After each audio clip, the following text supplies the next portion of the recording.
പ്രമേഹ രോഗികളിൽ ഹൃദയാഘാത സാധ്യത കൂടുതലാണ് എന്നാണ് പഠനങ്ങൾ കാണിക്കുന്നത്. നെഞ്ചുവേദനയോ അസ്വസ്ഥതകളോ ഇല്ലാതെ സൈലന്റ് അറ്റാക്ക് ഉണ്ടാകാനുള്ള സാധ്യതയും പ്രമേഹ രോഗികളിൽ കൂടുതലാണ്. അതായത് ഹാർട്ട് അറ്റാക്ക് ഉണ്ടായാലും പലപ്പോഴും പ്രമേഹ രോഗി അറിയണമെന്നില്ല. എന്തുകൊണ്ടാണ് പ്രമേഹ രോഗികൾക്ക് ഹാർട്ട് അറ്റാക്ക് ഉണ്ടാകുന്നത്? ഹൃദയത്തെ സംരക്ഷിക്കാനും ഹാർട്ട് അറ്റാക്കും ഹാർട്ട് ഫെയിലിയറും ഒക്കെ തടയാൻ എന്താണ് ചെയ്യേണ്ടത്? സാധാരണ നമ്മൾ ഹാർട്ട് അറ്റാക്ക് ഇപ്പോൾ ഒരു കൊറോണറി യൂണിറ്റിൽ അഡ്മിറ്റ് ചെയ്യുന്ന പേഷ്യൻറ്റിൻ്റെ നോക്കിക്കഴിഞ്ഞ് കഴിഞ്ഞാൽ പലപ്പോഴും ഡയബറ്റിസ് ഉള്ളവരുടെ നമ്പർ കൂടുതലായിരിക്കും. ഡെഫിനറ്റ്ലി അവർക്ക് പലർക്കും ഈ മെറ്റബോളിക് സിൻഡ്രോമിൻ്റെ എല്ലാം ഉണ്ടാവും. അതായത് ഒബേസിറ്റി ഉണ്ടാവും, ഡയബറ്റിസ് ഉണ്ടാവും, ഹൈപ്പർ ടെൻഷൻ ഉണ്ടാവും, ഇതൊക്കെ ഉണ്ടാവും. പക്ഷേ ബേസിക്കലി ഡയബറ്റിസ് മാത്രം നമ്മൾ എടുത്തു കഴിഞ്ഞാൽ ഡയബറ്റിസിൻ്റെ ഉള്ളവർക്കാണ് ഹാർട്ട് അറ്റാക്ക് ആണെങ്കിലും ഒരു ആൻജിയോഗ്രാം വേണ്ടി വരുന്നവരും ബൈപ്പാസ് വേണ്ടി വരുന്നവരും ഒക്കെ ഡയബറ്റിക് പേഷ്യൻസ് ആയിരിക്കും. പലപ്പോഴും ഈ ഡയബറ്റിസ് കൺട്രോൾ ആക്കാൻ വേണ്ടിയിട്ട് തന്നെ കഷ്ടപ്പെടാറുണ്ട് വരാറുണ്ട്. ഇപ്പോൾ ചിലർക്ക് എത്ര ചെയ്താലും നമുക്കൊരു ബൈപ്പാസൊക്കെ പോസ്റ്റ് ചെയ്ത് കഴിഞ്ഞിട്ട് നമുക്ക് പലപ്പോഴും കാണാറുണ്ട് ഒരു 40 ഇയേഴ്സ് 45 ഇയേഴ്സ് ബൈപ്പാസ് ചെയ്യാനായിട്ട് ഷുഗർ കൺട്രോൾ ചെയ്യാൻ പറ്റാതെ അവർ കുറച്ച് ദിവസത്തേക്കോ ഒരാഴ്ച 2 ആഴ്ചയൊക്കെ ഇൻസുലിൻ പമ്പ് യൂസ് ചെയ്ത് ഷുഗർ കൺട്രോൾ ചെയ്തിട്ട് ഒക്കെയാണ് പല ടൈപ്പ് 2 ഡയബറ്റീസും പേഷ്യൻസിനെ ബൈപ്പാസ് സർജറിക്കൊക്കെ ചെയ്യേണ്ടി വരുന്നത്. അപ്പം ബേസിക്കലി എന്താ ഈ ഡയബറ്റിസും ഹാർട്ട് അറ്റാക്കും തമ്മിലുള്ള ബന്ധം എന്താണെന്നുള്ളതാണ് നമ്മൾ അറിയേണ്ടത്. ഈ ഡയബറ്റിസ് നമ്മളിപ്പോൾ ടൈപ്പ് 1 ഡയബറ്റിസും ഉണ്ട്, ടൈപ്പ് 2 ഡയബറ്റിസും ഉണ്ട്. നമുക്ക് അറിയാം ടൈപ്പ് 1 ഡയബറ്റിസ് എന്ന് പറഞ്ഞാൽ ഇവിടെ ഇൻസുലിൻ്റെ കുറവാണ്. സാധാരണ കുട്ടികളിൽ കൊച്ചായിരിക്കുമ്പോൾ വരുന്നതാണ്. അത് അവർക്ക് പിന്നെ ഇൻസുലിൻ കൊടുത്താലേ പറ്റുള്ളൂ. കാരണം പാൻക്രിയാസിലെ ബീറ്റാ സെൽസ് നശിച്ചു പോയി, പിന്നെ അവർക്കൊന്നും ചെയ്യാൻ പറ്റില്ല. അതൊക്കെ നമുക്ക് തുടക്കത്തിലേ കണ്ടുപിടിച്ച് ഏർലി സ്റ്റേജ്, അതായത് തീരെ കുറഞ്ഞു പോകുന്നതിന് മുമ്പാണ് നമുക്ക് എന്തെങ്കിലും ചെയ്യാൻ പറ്റും. പക്ഷേ വൺസ് എസ്റ്റാബ്ലിഷ് ചെയ്ത് കഴിഞ്ഞാൽ നമുക്ക് തിരിച്ചൊന്നും ചെയ്യാൻ പറ്റില്ല. പക്ഷെ ടൈപ്പ് 2 അങ്ങനെയല്ല. ടൈപ്പ് 2വിൽ ശരിക്കും പറഞ്ഞാൽ ഇൻസുലിൻ്റെ കുറവില്ല. അത് നമുക്ക് പബ്ലിക്കിന് ഏറ്റവും അറിവില്ലാത്തൊരു കാര്യമാണ്. പലരും പറയാറുണ്ട്, ഡോക്ടറെ എനിക്ക് ഇൻസുലിൻ ഇല്ലല്ലോ, പിന്നെ ഞാൻ എങ്ങനെയാണ് ഇൻസുലിൻ ഇഞ്ചക്ഷൻ എടുക്കാതെ? പലരും ഇൻസുലിൻ നമ്മൾ കാണാറുണ്ട്, പലരുടെ ഇൻസുലിൻ ലെവൽ വളരെ ഹൈയാണ്. നമുക്ക് ശരിക്കും പറഞ്ഞു കഴിഞ്ഞാൽ ഇൻസുലിൻ പ്രോപ്പർലി ഫങ്ഷൻ ചെയ്യുകയാണെങ്കിൽ നമ്മൾ ബ്ലഡ് നോക്കുമ്പം 4-5 യൂണിറ്റ് ഇൻസുലിനേ ഉണ്ടാവുള്ളൂ. ഒരു ബ്ലഡ് ഷുഗർ അറൗണ്ട് 100 നിൽക്കുമ്പം 4-5 യൂണിറ്റ് ഇൻസുലിൻ വേണ്ടെടുത്ത് ഈ ടൈപ്പ് 2 ഡയബറ്റിക് പേഷ്യൻസിന് ഇൻസുലിൻ ലെവൽ വെരി ഹൈ ആയിരിക്കും. അതുപോലെ തന്നെ ഷുഗറിൻ്റെ ലെവലും ഹൈ ആയിരിക്കും. അതിൻ്റെ അർത്ഥം എന്താണെന്ന് ചോദിച്ചാൽ ഇൻസുലിൻ വർക്ക് ചെയ്യുന്നില്ല. ഇൻസുലിൻ റെസിസ്റ്റൻസ് ആണ് ടൈപ്പ് 2 ഡയബറ്റീസിന് കാരണം. അതാണ് നമ്മൾ ബേസിക്കലി ആദ്യം മനസ്സിലാക്കേണ്ടത്. നമുക്ക് ഇൻസുലിൻ്റെ കുറവല്ല, ഇൻസുലിൻ കൂടുതലാണ്. പിന്നെ നമ്മൾ എന്തിനാണ് ഇൻസുലിൻ ഇഞ്ചക്ഷൻ എടുക്കുന്നത് ടൈപ്പ് 2 ഡയബറ്റീസ് പേഷ്യൻ്റ്? അതാണ് ചോദ്യം. അതുപോലെ തന്നെ നമ്മൾ കഴിക്കുന്ന മരുന്നെല്ലാം വീണ്ടും ഇൻസുലിൻ കൂട്ടാനാണ്. അപ്പം നമ്മളുടെ ബ്ലഡ് ഈ ഹാർട്ട് അറ്റാക്ക് വരാൻ കാരണം എന്താ? രക്തക്കുഴലിന് ഡാമേജ് വന്നിരിക്കുന്നതുകൊണ്ടാണ്. രക്തക്കുഴലിന് ഡാമേജ് വരുത്താൻ ആരാ കാരണം? ശരിക്കും പറഞ്ഞാൽ ടൈപ്പ് 2 ഡയബറ്റീസ് പേഷ്യൻറ്റിന് ഗ്ലൂക്കോസ് കൂടുന്നതാണ് രക്തക്കുഴലിന് ഡാമേജ് വരാൻ കാരണം. കാരണം ഈ ഗ്ലൂക്കോസ് എല്ലാം 500, 400, 300 ഒക്കെ ഈ ഗ്ലൂക്കോസ് ഈ രക്തക്കുഴലിനകത്തൂടെയാണ് പോകുന്നത്. എങ്ങോട്ട് പോകുന്നു? ഹോൾ ബോഡി ഏകദേശം 60,000 മൈൽസാണ് നമ്മളുടെ രക്തക്കുഴലുകളുടെ നീളം. അപ്പം ഈ രക്തക്കുഴലുകളുടെ എല്ലാം ലൈനിങ്, അതിൻ്റെ എൻഡോത്തീലിയം എന്ന് പറയും, ഇതിനെ എല്ലാം ലൈൻ ചെയ്തിരിക്കുന്ന ഈ എൻഡോത്തീലിയം നേരെ ഈ ഗ്ലൂക്കോസുമായിട്ട് എക്സ്പോസ്ഡ് ആണ്. അവർക്ക് അതൊരു വിഷം പോലെയാണ്. അതുപോലെ തന്നെ ഈ ടൈപ്പ് 2 ഡയബറ്റിക് പേഷ്യൻ്റ് ഇൻസുലിൻ്റെ അളവും കൂടുതലാണ്. അപ്പം ഇൻസുലിൻ്റെ അളവ് കൂടുന്നത് നമുക്ക് ബോഡിക്ക് പല വിധത്തിലുള്ള രക്തക്കുഴലുകൾക്ക്, പ്രത്യേകിച്ച് സ്മോൾ രക്തക്കുഴലുകൾക്ക് ഡാമേജ് വരാനുള്ള സാധ്യത കൂടും. അതുകൊണ്ടാണ് നമ്മൾ ഈ ഡയബറ്റിക് പേഷ്യൻറ്റിന് ഈ രക്തക്കുഴലുകൾക്ക് വരുന്ന ഡാമേജ് കൊണ്ട് ഹാർട്ട് അറ്റാക്ക് മാത്രമല്ല വരുന്നത്, ന്യൂറോപ്പതി കാലിലെ കൈക്ക് സെൻസേഷൻ കുറയുന്നു, മരവിപ്പ് വരുന്നു, പുകച്ചിൽ വരുന്നു, അതിനൊക്കെ ന്യൂറോപ്പതി എന്നാണ് പറയുന്നത്. അതുപോലെ നെഫ്രോപ്പതി, കിഡ്നിയിലെ രക്തക്കുഴലുകൾക്ക് ഡാമേജ് വരുമ്പോഴാണ് നെഫ്രോപ്പതി വരുന്നത്. കണ്ണിന് റെറ്റിനോപ്പതി, കാഴ്ചയ്ക്ക് വരുന്നത്, അത് കണ്ണിലെ രക്തക്കുഴലുകൾക്ക് ഡാമേജ് വരുമ്പോഴാണ് റെറ്റിനോപ്പതി വരുന്നത്. അതുപോലെ ഈ നോൺ ഹീലിംഗ് അൾസേഴ്സ് വന്ന് ആംപുട്ടേഷനൊക്കെ വേണ്ടി വരുന്നതിൻ്റെയും കാരണം ഇങ്ങോട്ടുള്ള രക്തയോട്ടം നിന്ന് പോകുന്ന. രക്തയോട്ടം നിൽക്കാൻ എന്താ കാരണം? ഈ ഷുഗർ കൂടിയത് കാരണം രക്തക്കുഴലുകൾക്ക് ഡാമേജ് വരുന്നു. പിന്നെ ഈ ഷുഗർ കൂടുതൽ വന്നുള്ളത് കാരണം അവിടെ ഒരു മൊത്തത്തിൽ ഷുഗർ കൂടുതലല്ലേ, അവിടെ ബാക്ടീരിയയ്ക്കും വൈറസിനും ഫംഗസിനും ഒക്കെ വളരാനുള്ള ഏറ്റവും നല്ല അറ്റ്മോസ്ഫിയറാണ് അവിടെ കിട്ടുന്നത്. ഒരു മുറിവ് വന്നു കഴിഞ്ഞ് കഴിഞ്ഞാൽ അവിടെ വരുന്നത്. അപ്പം അവിടെ അവർ ഫ്ലറിഷ് ചെയ്യും. ബാക്ടീരിയയും വൈറസും ഒക്കെ നമ്മൾ ശരിക്കും പറഞ്ഞു കഴിഞ്ഞാൽ നമുക്ക് ജീവനുള്ള ഒരു സ്ഥലത്ത് അത് നമ്മളുടെ ബോഡിയിൽ അവർക്ക് വളരാൻ അത് നമുക്ക് ഫേവറബിൾ ആയിട്ടുള്ള ബാക്ടീരിയ മാത്രമേ വളരാൻ പാടുള്ളൂ. ഇത് നമുക്ക് ഹാംഫുൾ ഉള്ള ബാക്ടീരിയയും കൂടെ ഈ അൾസറിലൊക്കെ ഈ ഗ്ലൂക്കോസ് സിസ്റ്റം പോലെ ഉള്ളതുകൊണ്ട് അവർക്ക് ഫ്ലറിഷ് ചെയ്യാൻ പറ്റുന്നതുകൊണ്ടാണ് വരുന്നത്. ഡയബറ്റിക് പേഷ്യൻസിനാണ് ഈ മെമ്മറി കുറവ്, ഡെമെൻഷ്യ അല്ലെങ്കിൽ അൾഷിമേഴ്സ് ഡിസീസ് ഒക്കെ വരാനുള്ള സാധ്യത കൂടുതലും ഇതാണ്.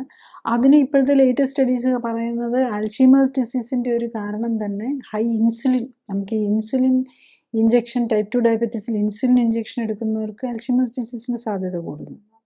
പിന്നെ നമുക്ക് തന്നെ അറിയാം ഈ ഡയബറ്റിക് പേഷ്യൻസ് ആങ്സൈറ്റി, ഡിപ്രഷന്, വയറ് പ്രശ്നങ്ങൾ, ഗ്യാസ് കെട്ടുക, കോൺസ്റ്റിപ്പേഷൻ, അതുപോലെ ഇമ്മ്യൂണിറ്റി പ്രോബ്ലംസ്, ഇമ്മ്യൂണിറ്റി കുറയുന്നത് കൊണ്ട് ഇൻഫെക്ഷൻ വരാം, അതുപോലെ ക്യാൻസറും വരാം.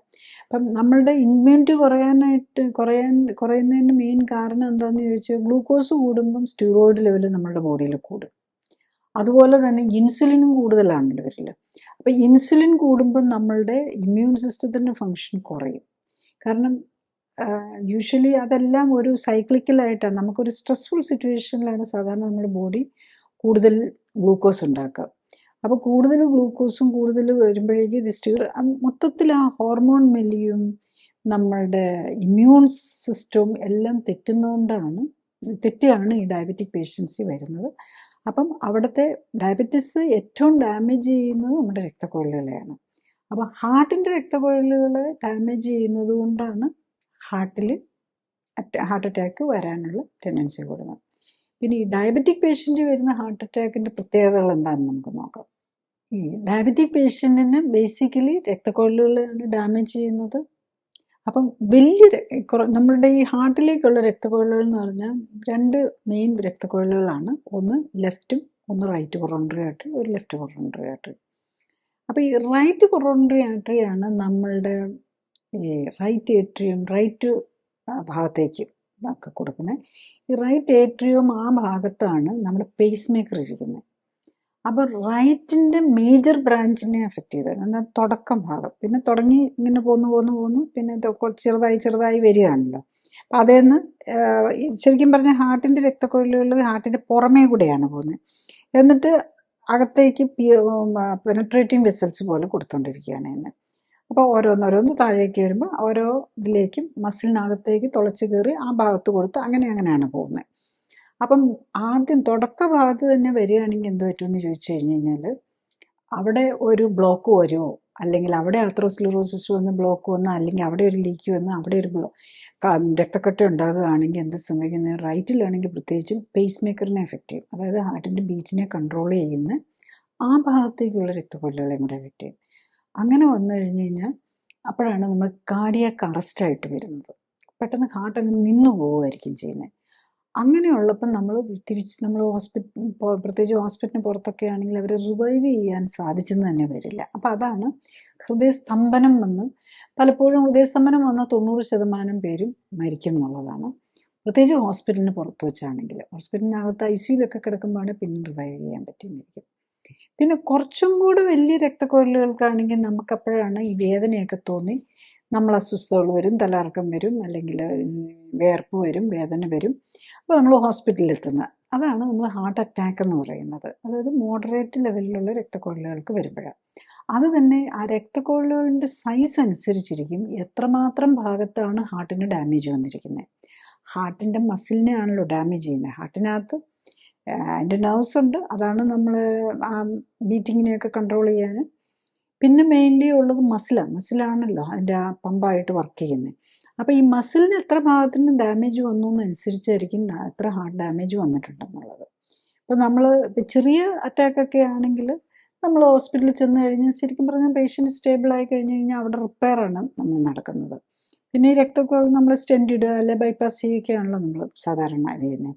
അപ്പം ഈ ഡയബറ്റിക് പേഷ്യൻറ്റിൻ്റെ വേറൊരു പ്രത്യേകത എന്താണെന്ന് ചോദിച്ചു കഴിഞ്ഞാൽ പലപ്പോഴും മേജർ രക്തക്കൊഴലുകൾക്ക് വരാം. അപ്പം ഞാൻ പറഞ്ഞതുപോലെ വലുതിനാണ് വന്നിരിക്കുന്നത്. അത് ഈവൻ റൈറ്റിൽ മാത്രമല്ല, ലെഫ്റ്റിൽ വന്നാലും മേജർ രക്തക്കൊഴലിന് വന്ന് ഒരു large part of the heart muscle അങ്ങ് ഡാമേജ്, രക്തം കിട്ടാതെ വന്നു കഴിഞ്ഞാൽ അപ്പോഴും ഹൃദയസ്തംഭനം ഉണ്ടാവും. അല്ലെങ്കിൽ അത് കഴിഞ്ഞിട്ടാണെങ്കിൽ അത് കൂടുതൽ ഹാർഡിയാക് ഫെയിലിയറിലേക്കും അല്ലെങ്കിൽ ആ മസിൽ ഡാമേജ് കൊണ്ടിട്ട് പോകാനുള്ള സാധ്യതയുണ്ട്. പിന്നെയുള്ളത് സൈലൻ്റ് അറ്റാക്കാണ്. ഈ ഡയബറ്റിക് പേഷ്യൻ്റെ ഒരു പ്രത്യേകത ഇതാണ്, സൈലൻ്റ് അറ്റാക്കിൻ്റെ സാധ്യത കൂടുതലാണെന്നാണ്. അത് ചെറിയ രക്തക്കൊഴലുകൾക്ക് വന്നിട്ടാവാം. കാരണം ഈ സ്മോൾ രക്തക്കൊഴലുകൾക്ക് ഡാമേജ് വരാൻ ഈ പ്രത്യേകിച്ച് ഇൻസുലിൻ ലെവലും കൂടി കൂടുതലുള്ളതുകൊണ്ട് ചാൻസ് കൂടുതലായിരിക്കും. അപ്പം നമ്മൾ അറിയില്ല. പിന്നെ വേറൊരു പ്രത്യേകത എന്താണെന്ന് വെച്ചാൽ ഡയബറ്റിക് പേഷ്യൻസിന് സെൻസറി ലോസ് ഉണ്ടാകും.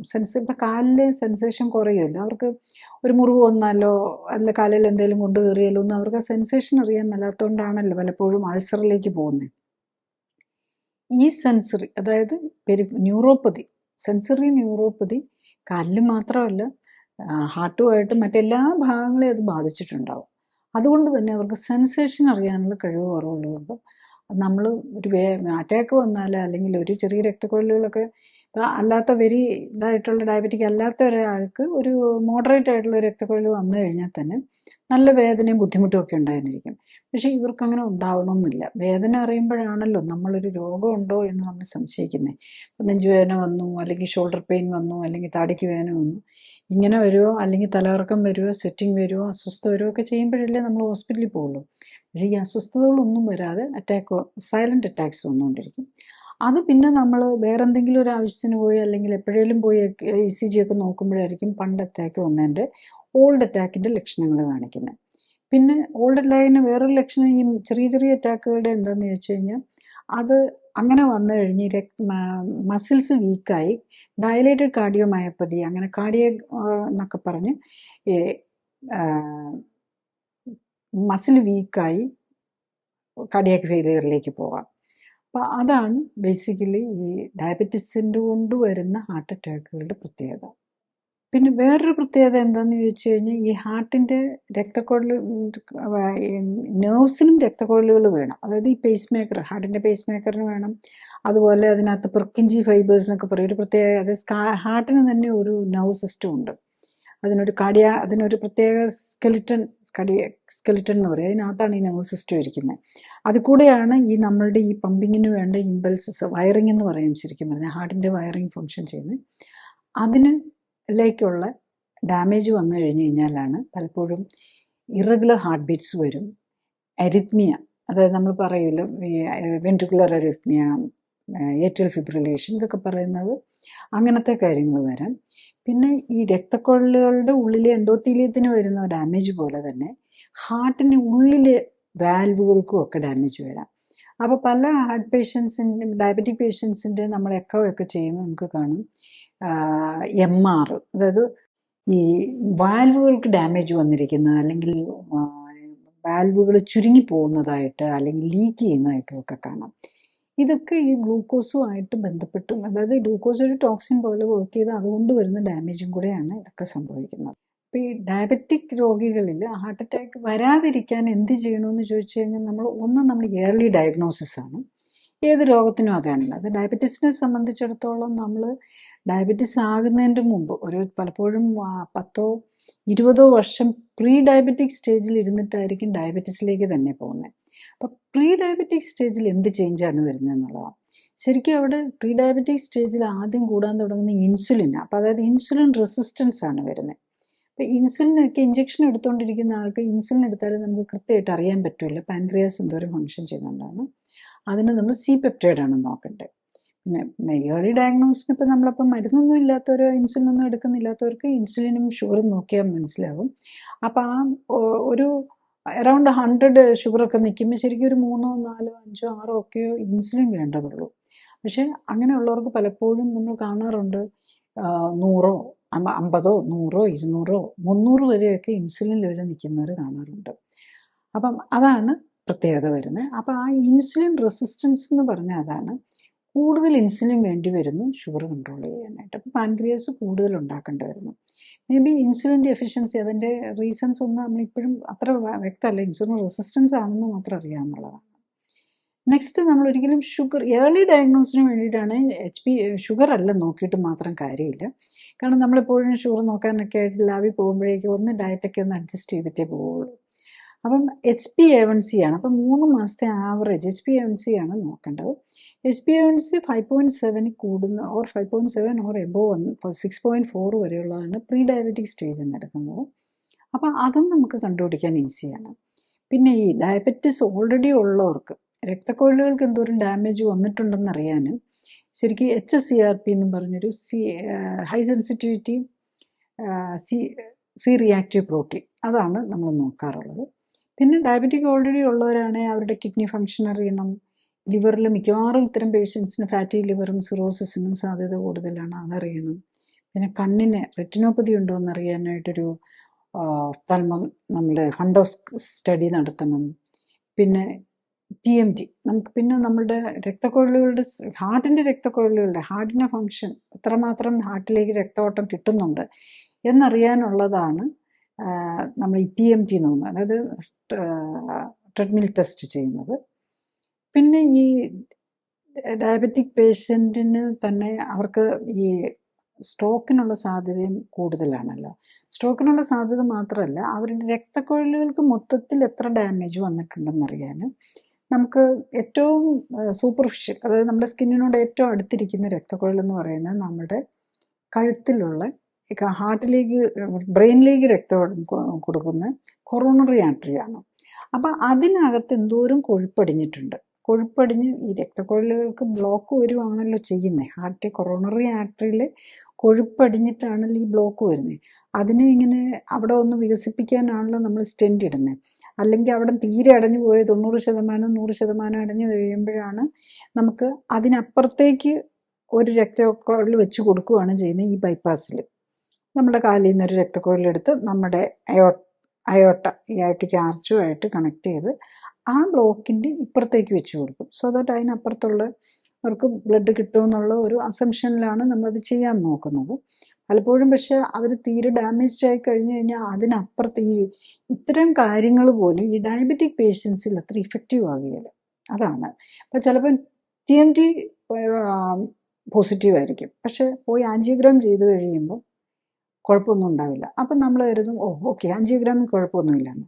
പക്ഷെ അപ്പം ഈ ആൻജിയോഗ്രാമിൽ നമ്മൾ അറിയണമെങ്കിൽ റീസണബിളി വലിയ രക്തക്കൊഴലുകൾക്ക് ഡാമേജ് വന്നിട്ടുണ്ടെങ്കിൽ അറിയാൻ പറ്റുള്ളൂ. ചെറിയ രക്തക്കൊഴലുകളുടെ ഡാമേജ് അറിയാൻ പറ്റില്ല. അപ്പോൾ പലപ്പോഴും ഉണ്ട് TMT ചെയ്തു പോസിറ്റീവായി, ആൻജിയോഗ്രാം ചെയ്തു കുഴപ്പമില്ല എന്ന് പറഞ്ഞു, പക്ഷെ ആൾക്ക് പിന്നെ ഹാർട്ട് അറ്റാക്ക് വന്ന് മരിക്കുന്ന പേഷ്യൻസ് ഉണ്ട്. അത് സംഭവിക്കുന്നത് ഈ രീതിയിലൊക്കെ ഓർ കണ്ടിന്യൂസ് ഇത് വന്നുകൊണ്ടിരിക്കുന്നത് ഇങ്ങനെയൊക്കെ ഉള്ളവർക്ക് അത് വരാം. പിന്നെ ഉള്ളത് അടുത്ത ഒരു ടെസ്റ്റ് നമുക്ക് നോക്കാവുന്നത് ഒന്ന് CMT നോക്കാം, പിന്നെ ഹാർട്ടിൻ്റെ എക്കോകാർഡിയോഗ്രാം. അതിലും നമ്മളുടെ ഈ രക്തക്കൊഴലുകൾ ഈ ഹാർട്ടിൻ്റെ മസിലിൻ്റെ പമ്പിങ് കപ്പാസിറ്റി, അവിടെ എപ്പോഴും പമ്പിങ് ആണ് നമ്മൾ നോക്കുന്നത്. ഈ പമ്പിങ് ഈ പല ഡയബറ്റിക് പേഷ്യൻസിൻ്റെയും പമ്പിങ് കുറഞ്ഞു പോകും. അപ്പം അതിങ്ങനെ ഒരു ഡയലേറ്റഡ് കാർഡിയോമയോപ്പതി പമ്പിങ് കുറഞ്ഞു പോകും. അതൊരു കാർഡിയാക് ഫെയിലിയറിൻ്റെ ഒരു ലക്ഷണമായിട്ട് കാണുന്നത്. പിന്നെയുള്ളത് CT ആൻജിയോഗ്രാമാണ് നമുക്ക് ചെയ്യുന്നത്. മറ്റേ CT ആൻജിയോഗ്രാം എന്നൊക്കെ പറയുന്നത് നമ്മൾ രക്തക്കൊഴലിൽ കൂടെ ഇത് വെച്ച് ഹാർട്ടിലവിടെ ചെന്ന് അതിന് ഹാർട്ടിൻ്റെ കൊറോണറി ആർട്ടറിയിലേക്ക് ഇഞ്ചെക്റ്റ് ചെയ്തൊക്കെ ചെയ്യുന്നതാണ്. അത് കുറച്ചും കൂടി റിസ്ക് കൂടുതലാണ്. ഇപ്പം കുറച്ചും കൂടി ഡെവലപ്പ് ചെയ്ത് വന്നിരിക്കുന്ന CT ആൻജിയോഗ്രാം MRI ആൻജിയോഗ്രാമും ഒക്കെ വന്നിട്ടുണ്ട്. അപ്പോൾ അത് കുറച്ചും കൂടെ ഈവൻ ഇനിയിപ്പം ഫ്യൂച്ചറിൽ നമ്മൾ ഈ ആൻജിയോഗ്രാം നമ്മൾ ഈ പെർക്യൂട്ടേനിയസ് ആൻജിയോഗ്രാം ആവശ്യം വരികയില്ല എന്നുള്ളത് പോലെയാണ് പല ഇടത്തും ഇപ്പോൾ അതൊക്കെ അവൈലബിൾ ആണ് കൂടുതലും. അപ്പോൾ അത് തന്നെ വെരി ഇഫക്റ്റീവാണ്. അപ്പം ഇതിൽ നോക്കുമ്പോഴും എന്തായിരിക്കും എന്ന് ചോദിച്ചാൽ കാൽസ്യം സ്കോർ കൂടുതലായിരിക്കും. അപ്പം ഈ ഇൻഫ്ലമേഷൻ വന്ന് ഈ ഗ്ലൂക്കോസ് കാരണം ഇതെല്ലാം ഡാമേജായി അവിടെ കാൽസിഫിക്കേഷൻ വന്നിട്ടുണ്ടാകും. അങ്ങനെയുള്ള കാൽസിഫിക്കേഷൻ വന്നാൽ എന്താ പ്രോബ്ലം? സാധാരണ പേഷ്യൻസിനാണെങ്കിൽ എപ്പോഴും ആൻജിയോപ്ലാസ്റ്റി ആണല്ലോ ചെയ്യുന്നത്, ഈ സ്റ്റെൻറ്റ് ഇട്ട് കറക്റ്റ് ചെയ്യാനാണ്. പക്ഷേ ഈ കാൽസിഫിക്കേഷൻ വന്നവർക്ക് സ്റ്റെൻറ്റ് ഇടാൻ പറ്റില്ല. അപ്പോൾ അവർക്ക് വീണ്ടും ബൈപ്പാസ് ചെയ്യേണ്ടി വരും. അപ്പോൾ ഈ ബൈപ്പാസ് ആണെങ്കിലും കൊണ്ട് ഇവർക്ക് പലപ്പോഴും പ്രയോജനം ഉണ്ടാവാറില്ല എന്നുള്ളത്. കാരണം എന്താണെന്ന് വെച്ചാൽ ഈ സ്മോൾ രക്തക്കുഴലുകളെ എല്ലാം ബാധിച്ചിരിക്കുന്ന കാരണം നമ്മൾ ബൈപ്പാസ് ചെയ്ത് കൊടുത്തു കഴിഞ്ഞ് കഴിഞ്ഞാൽ തന്നെ ആ മേജർ രക്തക്കുഴലുകളെ മാത്രമേ ബൈപ്പാസ് ചെയ്യുന്നുള്ളൂ. പക്ഷെ അതിനപ്പുറത്തിരിക്കുന്ന സ്മോൾ രക്തക്കുഴലുകൾ ഓൾറെഡി ഡാമേജ് ആയിട്ടിരിക്കുകയാണെങ്കിൽ നമ്മൾ ബൈപ്പാസ് ചെയ്തിട്ടും കാര്യമില്ല. അതാണ് പലപ്പോഴും ഈ ഡയബറ്റിക് പേഷ്യൻസിന് ആൻജിയോപ്ലാസ്റ്റി ചെയ്താലും വലിയ ബെനിഫിറ്റ് പലരും പറയും, സിംറ്റമാറ്റിക് ഒരു ബെനിഫിറ്റും വരുന്നില്ല. അതുപോലെ ബൈപ്പാസ് ചെയ്ത് കഴിഞ്ഞ് കഴിഞ്ഞാലും അവരുടെ ആ ശ്വാസം മുട്ടലോ അല്ലെങ്കിൽ എക്സസൈസ് ടോളറൻസോ ഒന്നും കൂടി വരാതെ ഇരിക്കുന്നതും വളരെ കോമൺ ആണ് ഈ ഡയബറ്റിക് പേഷ്യൻസ്. അപ്പോൾ അത് കൂടെയാണ് നമ്മൾ ഈ മനസ്സിലാക്കേണ്ടത്. ജസ്റ്റ് ഹൈപ്പർ ടെൻഷൻ മാത്രമോ അല്ലെങ്കിൽ ആത്രോസ്ക്ലെറോസിസ് മാത്രമേ കൊളസ്ട്രോൾ ഉള്ളവർക്ക് ഈ ആൻജിയോപ്ലാസ്റ്റിയും ബൈപ്പാസും ഒക്കെ കൊണ്ട് മോർ ബെനിഫിറ്റ് വരാം. പക്ഷേ ഡയബറ്റിക് പേഷ്യൻറ്റിന് അത്രയും ബെനിഫിറ്റ് വരണമെന്നില്ല.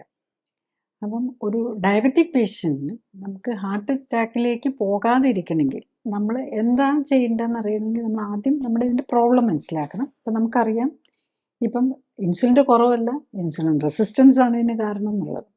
ഈ ഇൻസുലിൻ റെസിസ്റ്റൻസ് വരാൻ എന്താ കാരണം എന്നുള്ളതാണ് നെക്സ്റ്റ് അറിയേണ്ടത്. അപ്പം ഇപ്പോഴത്തെ നമ്മുടെ സ്റ്റഡീസ് കാണിക്കുന്നത് നമ്മളുടെ ബേസിക്കലി ഫാറ്റ് കൂടുന്നതാണ്, ബോഡിയിൽ ഒബേസിറ്റിയാണ് അല്ലെങ്കിൽ ലീൻ മാസ് ഫാറ്റ് മാസ് റേഷ്യോയിൽ വരുന്ന വേരിയേഷനാണ് ഈ ഇൻസുലിൻ റെസിസ്റ്റൻസിന് കാരണം എന്നുള്ളതാണ്. ഇപ്പം ഓവർ വെയ്റ്റ് അല്ലെങ്കിൽ കുടവയറുള്ളവർക്കാണ് ഡയബറ്റീസ് വരുന്നത് നമുക്ക് കാണാം.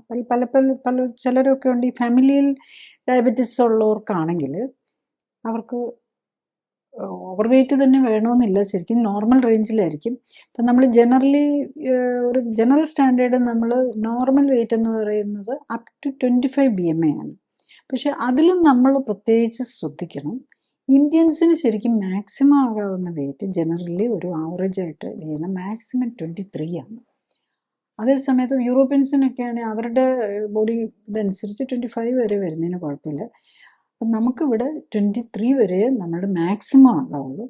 ഇപ്പം ഫാമിലിയിലായിട്ട് ഡയബറ്റിക് ഉള്ളവർ എപ്പോഴും നമ്മുടെ BMI ലോ നോർമൽ, BMIക്കേക്കാളും മോർ ഇമ്പോർട്ടൻ്റ് ശരിക്കും പറഞ്ഞാൽ നമ്മളുടെ ലീൻ മാസ് എന്ന് പറഞ്ഞാൽ ഫാറ്റും അല്ലാതെ മസില്, ബോണ്, ബ്ലഡ് ഇതെല്ലാം കൂടെ കൂടിയുള്ള എത്ര വരുന്നുണ്ട്, എന്തോരം ഫാറ്റ് ഉണ്ട് നമ്മളുടെ നിന്നാണ്. ഫാറ്റിൻ്റെ അളവ് കൂടുന്നതനുസരിച്ച് നമ്മുടെ ബോഡിയിൽ ഫാറ്റിൻ്റെ അളവ് കൂടുന്നതനുസരിച്ച് ഇൻസുലിൻ റെസിസ്റ്റൻസ് വരും, അതായത് ഇൻസുലിൻ വർക്ക് ചെയ്യാതാവും. അത് എന്തുകൊണ്ടാണ് അങ്ങനെ സംഭവിക്കുന്നത്? ബേസിക്കലി നമ്മളുടെ ഈ ഭക്ഷണമാണ് നമ്മളുടെ പ്രോബ്ലം ഏറ്റവും. അപ്പം കൂടുതൽ കാർബോഹൈഡ്രേറ്റ് നമ്മൾ കഴിക്കുന്നതാണല്ലോ ഷുഗർ കൂട്ടാനായിട്ട് കാരണം. അപ്പം ഈ ഷുഗർ കൂടാനായിട്ടും ഇൻസുലിൻ റെസിസ്റ്റൻസിലേക്ക് പോകുന്നത് എന്തുകൊണ്ടാണ്? നമ്മൾ കൂടുതൽ കാർബോഹൈഡ്രേറ്റ് ഉള്ള ഇപ്പം ചോറോ ഗോതമ്പോ മൈദയോ ഒക്കെ വെച്ചിട്ടുള്ള കൂടുതൽ ഭക്ഷണം കഴിച്ചു കഴിയുമ്പോഴാണല്ലോ നമ്മുടെ ബ്ലഡിലെ ഷുഗർ കൂടുന്നത്. അപ്പം നമ്മുടെ ലിവർ വേണം ഇതിനെ ഫാറ്റാക്കി മാറ്റാൻ. എക്സസ് ഉള്ളതിനെ ഫാറ്റാക്കി മാറ്റേണ്ടത് ലിവറാണ്. ലിവർ ഫാറ്റാക്കാൻ നോക്കുമ്പം ഫാറ്റാക്കി കഴിഞ്ഞ് കഴിഞ്ഞാൽ അതിനെ എന്ത് ചെയ്യും? നമുക്ക് കൂടുതൽ ആവശ്യത്തിൽ കൂടുതൽ അതിനെ കൊണ്ടുപോയി സ്റ്റോർ ചെയ്യണം. ഫാറ്റിനെ നമ്മുടെ എഡിപ്പോസ് ടിഷ്യൂ, നമ്മുടെ ഫാറ്റ് സെൽസിൽ കൊണ്ടുപോയി സ്റ്റോർ ചെയ്യണം. അപ്പം ഈ ഫാറ്റ് സെൽസിൽ കൊണ്ടുപോയി സ്റ്റോർ ചെയ്യുമ്പോഴാണ് നമ്മളുടെ വണ്ണം കൂടി വെയിറ്റ് കൂടിക്കൊണ്ട് വരുന്നത്. ഇപ്പം ഈ ജന്മന തന്നെ നമ്മളുടെ മൊത്തത്തിൽ ഫാറ്റ് സെൽസ് കുറവുള്ളവരാണെങ്കിൽ അതുകൊണ്ടാണ് ഇത് പുറത്തേക്ക് വടവേറായിട്ട് ഫാറ്റ് നമ്മളുടെ ഇൻഡസ്റ്റൈനിന് ഇടയിൽ, വയറിനകത്ത്, അതുപോലെ നെഞ്ചിനകത്ത്, ഈവൻ നമ്മുടെ ഈ കൊറോണറി ആർട്ടറി ഉണ്ടല്ലോ, ആർട്ടറി നമ്മൾ ഈ നമ്മൾ ഈ ഹാർട്ട് അറ്റാക്ക് ഒക്കെ വരുന്നവരുടെ നമ്മൾ ഈ ബൈപ്പാസും ഒക്കെ ചെയ്യുമ്പം കാണാൻ ബൈപ്പാസ് ചെയ്യുമ്പോൾ നമ്മൾ ഓപ്പൺ ചെയ്താണല്ലോ ചെയ്യുന്നത്. അപ്പം അവരുടെ ഈ രക്തക്കൊഴലുകൾ വരുന്ന ഈ ഹാർട്ടിൻ്റെ പുറമെ തന്നെ ഫാറ്റ് അടിഞ്ഞിരിക്കുകയായിരിക്കും. നമ്മൾ ബോഡിയിൽ മാത്രമല്ല എല്ലാ രക്തക്കൊഴലുകൾ, നെർവ് ഒക്കെ പോകുന്നൊരു പാസേജ് ഉണ്ടല്ലോ, ഇതിനെല്ലാം പ്രൊട്ടക്റ്റ് ചെയ്തുകൊണ്ട് ഫാറ്റ് ഉണ്ട്. ഇവിടെ എല്ലാം ഫാറ്റ് നിറഞ്ഞിരിക്കുകയായിരിക്കും. അപ്പോൾ ഫാറ്റ് എന്ത് പറയും? ഈ കൂടുതൽ കൊഴുപ്പുമായിട്ട് അങ്ങോട്ട് കൊണ്ടുചെല്ലുമ്പോൾ ഫാറ്റ് പറയും ഞങ്ങൾക്ക് വേണ്ട, നമ്മൾ കയറ്റില്ല എന്ന് പറയും. അപ്പോൾ എന്തോ ചെയ്യും? ഇതിങ്ങനെ ഈ കൊഴുപ്പ് ഇങ്ങനെ നമ്മുടെ ബ്ലഡിൽ കൂടെ നടക്കും. അതുകൊണ്ടാണ് ഈ ഡയബറ്റിക് പേഷ്യൻസിന് കുറച്ച് കഴിയുമ്പോഴേക്കും കൊളസ്ട്രോളും ട്രൈഗ്ലിസറൈഡും കൂടി വരുന്നത്. അതിൽ ട്രൈഗ്ലിസറൈഡാണ് മോർ ഒരു ഇൻഡിക്കേറ്റർ. നമ്മുടെ ലിവറിന് ഓവർ ഇതാണ്, അതിനകത്ത് തന്നെ ഫാറ്റി ലിവർ വരും. ഡയബറ്റിക് പേഷ്യൻസിൻ്റെ വേറൊരു പ്രത്യേകത, അവർക്ക് ഫാറ്റി ലിവറിലേക്ക് പോകും. ഈ ഫാറ്റ് ഫാറ്റ് എന്തുകൊണ്ടാണ് വരുന്നത്? ഈ ഫാറ്റ് അവിടെ നിന്ന് മാറ്റാൻ പറ്റുന്നില്ല. ഫാറ്റ് കൊണ്ടുപോയി അഡിപ്പോസ് ടിഷ്യൂ, അതായത് കൊഴുപ്പ് സെല്ലിനകത്ത് കൊണ്ടുവന്നിരുമ്പോൾ അവർ വേണ്ടെന്ന് പറഞ്ഞു. അപ്പോൾ ഇതിങ്ങനെ കെട്ടിക്കിടക്കും. അങ്ങനെയാണ് നമ്മൾ ഫാറ്റി ലിവറായിട്ട് മാറുന്നത്. ഈ ഫാറ്റി ലിവർ ഒരു പരിധി കഴിഞ്ഞ് അവിടെ ഫാറ്റ് നിന്ന് കഴിയുമ്പോഴാണ് അത് ഫൈബ്രോസിസ്, സിറോസിസ്, അവിടെ ഡാമേജ് വരുന്ന നാഷ്, ഹെപ്പറ്റൈറ്റിസ് ആയിട്ട് മാറും. Non alcoholic hepatitis diabetic patient very common ആണ് നോൺ ആൽക്കഹോളിക് ഹെപ്പറ്റൈറ്റിസ്. അപ്പം നോൺ ആൽക്കഹോളിക് ഹെപ്പറ്റൈറ്റിസ് നാഷിലേക്ക് വരും. അത് പിന്നെ സീറോസിസ് ആകും. അത് പിന്നെ ലിവർ ഡാമേജിലേക്ക് പോകും. അതാണ് വരുന്നത്. പിന്നെ ഈ ഫാറ്റ് ആണെങ്കിലും ഏത് തരം ഫാറ്റാണെന്നുള്ളത് അനുസരിച്ചിരിക്കും. ഇപ്പം പലപ്പോഴും നമ്മുടെ ഇപ്പം നമ്മൾ ഉപയോഗിക്കുന്നത് പലതും ഹൈഡ്രജനേറ്റഡ് ഫാറ്റ്, ഈ ഡാൽഡ പോലെയുള്ള, ഇപ്പം ബേക്കറി ഐറ്റംസിലെല്ലാം അത് യൂസ് ചെയ്യുന്നത് ഡാൽഡ പോലെയുള്ള ഹൈഡ്രജനേറ്റഡ് ഫാറ്റാണ്. അതിനകത്ത് ട്രാൻസ് ഫാറ്റും ഉണ്ടാകും. ഇതെങ്ങനെ ഉപയോഗിക്കണമെന്ന് തന്നെ നമ്മുടെ ബോഡിക്ക് അറിയില്ല പ്രോപ്പർലി. കാരണം നമ്മുടെ ഹ്യൂമൻ ജെനറ്റിക്കലി ഇത്തരം ഫാറ്റൊന്നും നേച്ചുറലുള്ളതല്ല. സോ ഇതിങ്ങനെ വരുമ്പോൾ ഇതിനെ എങ്ങനെയാണ് പ്രോപ്പർലി പ്രോസസ്സ് ചെയ്ത് ഈ ഫാറ്റിൻ്റെ ഉപയോഗം എന്താ, എനർജിയാക്കി മാറ്റാനാണ്. ഇതിനെ എങ്ങനെയാണ് എനർജിയാക്കി മാറ്റേണ്ടതെന്ന് നമ്മുടെ സിസ്റ്റത്തിന് അറിയില്ല. സോ അതുകൊണ്ട് അതും പോയി അവിടെ ഫാറ്റായിട്ട് കിടക്കും. അപ്പോൾ ഫാറ്റ് ഉണ്ടെങ്കിൽ പോലും അതിനെ ഒന്ന് തിരിച്ചെടുത്ത് ഉപയോഗിക്കാനും പറ്റില്ല, വല്ലാത്തൊരു സ്റ്റേജ് വരുന്നു. പിന്നെ വേറൊരു പ്രത്യേകത എന്താണെന്ന് വെച്ചാൽ ഇപ്പോഴത്തെ നമ്മളുടെ ഇപ്പോൾ ഈ ഫാറ്റി ലിവറിലേക്കും ഈ ഡാമേജിലേക്കും പോകാനുള്ള വേറൊരു പ്രത്യേകത ഇപ്പോൾ പറയുന്നത്, നമ്മളുടെ ഇപ്പോഴത്തെ ഡയറ്റിൽ ഫ്രക്ടോസ് ഒത്തിരി കൂടുതലാണ്. സാധാരണ കാർബോഹൈഡ്രേറ്റ് ഇപ്പോൾ അരിയോ ഗോതമ്പോ കപ്പയോ ഉരുളക്കിഴങ്ങോ ഒക്കെ ഡൈജസ്റ്റ് ചെയ്തുണ്ടായി വരുന്നത് ഗ്ലൂക്കോസാണ്. പക്ഷെ നമ്മൾ കഴിക്കുന്ന മധുരം, പഞ്ചസാരയിലാണെങ്കിൽ പകുതി ഗ്ലൂക്കോസും പകുതി ഫ്രക്ടോസുമാണ്. പിന്നെ ഇപ്പം നമ്മൾ ഒത്തിരി ഉപയോഗിക്കുന്നത് ഈ ഫ്രക്ടോസ് സിറപ്പ് യൂസ് ചെയ്യുന്നുണ്ട്. പ്രത്യേകിച്ച് ബേക്കറി, പേസ്ട്രി ഐറ്റംസ്, മധുരത്തിനായിട്ട് പലതിനും ഫ്രക്ടോസ് സിറപ്പാണ് യൂസ് ചെയ്യുന്നത്. അപ്പം ഈ ഫ്രക്ടോസിനെ ഹാൻഡിൽ ചെയ്യാനും ലിവറിന് ബുദ്ധിമുട്ടാണ്. പിന്നെ ഈവൻ നമ്മൾ പഴങ്ങൾ കഴിക്കുമ്പോഴും ഇപ്പം നമ്മൾ ഈ പഴമൊക്കെ ജ്യൂസാക്കി കഴിക്കുമ്പോൾ ഒത്തിരി ഷുഗർ വരുന്നുണ്ടല്ലോ. ഷുഗർ മീൻസ് അതിനകത്ത് ഈ പഴങ്ങളുടെ മധുരം തരുന്നത് പ്രധാനമായിട്ടും ഫ്രക്ടോസാണ്. അപ്പോൾ ഈ ഫ്രൂട്ട് ജ്യൂസായിട്ടും പിന്നെ അതുപോലെ ഈ സോഫ്റ്റ് ഡ്രിങ്ക്സിനകത്തൊക്കെ ആണെങ്കിലും പലപ്പോഴും ഫ്രക്ടോസ് സിറപ്പ് വരുന്നു.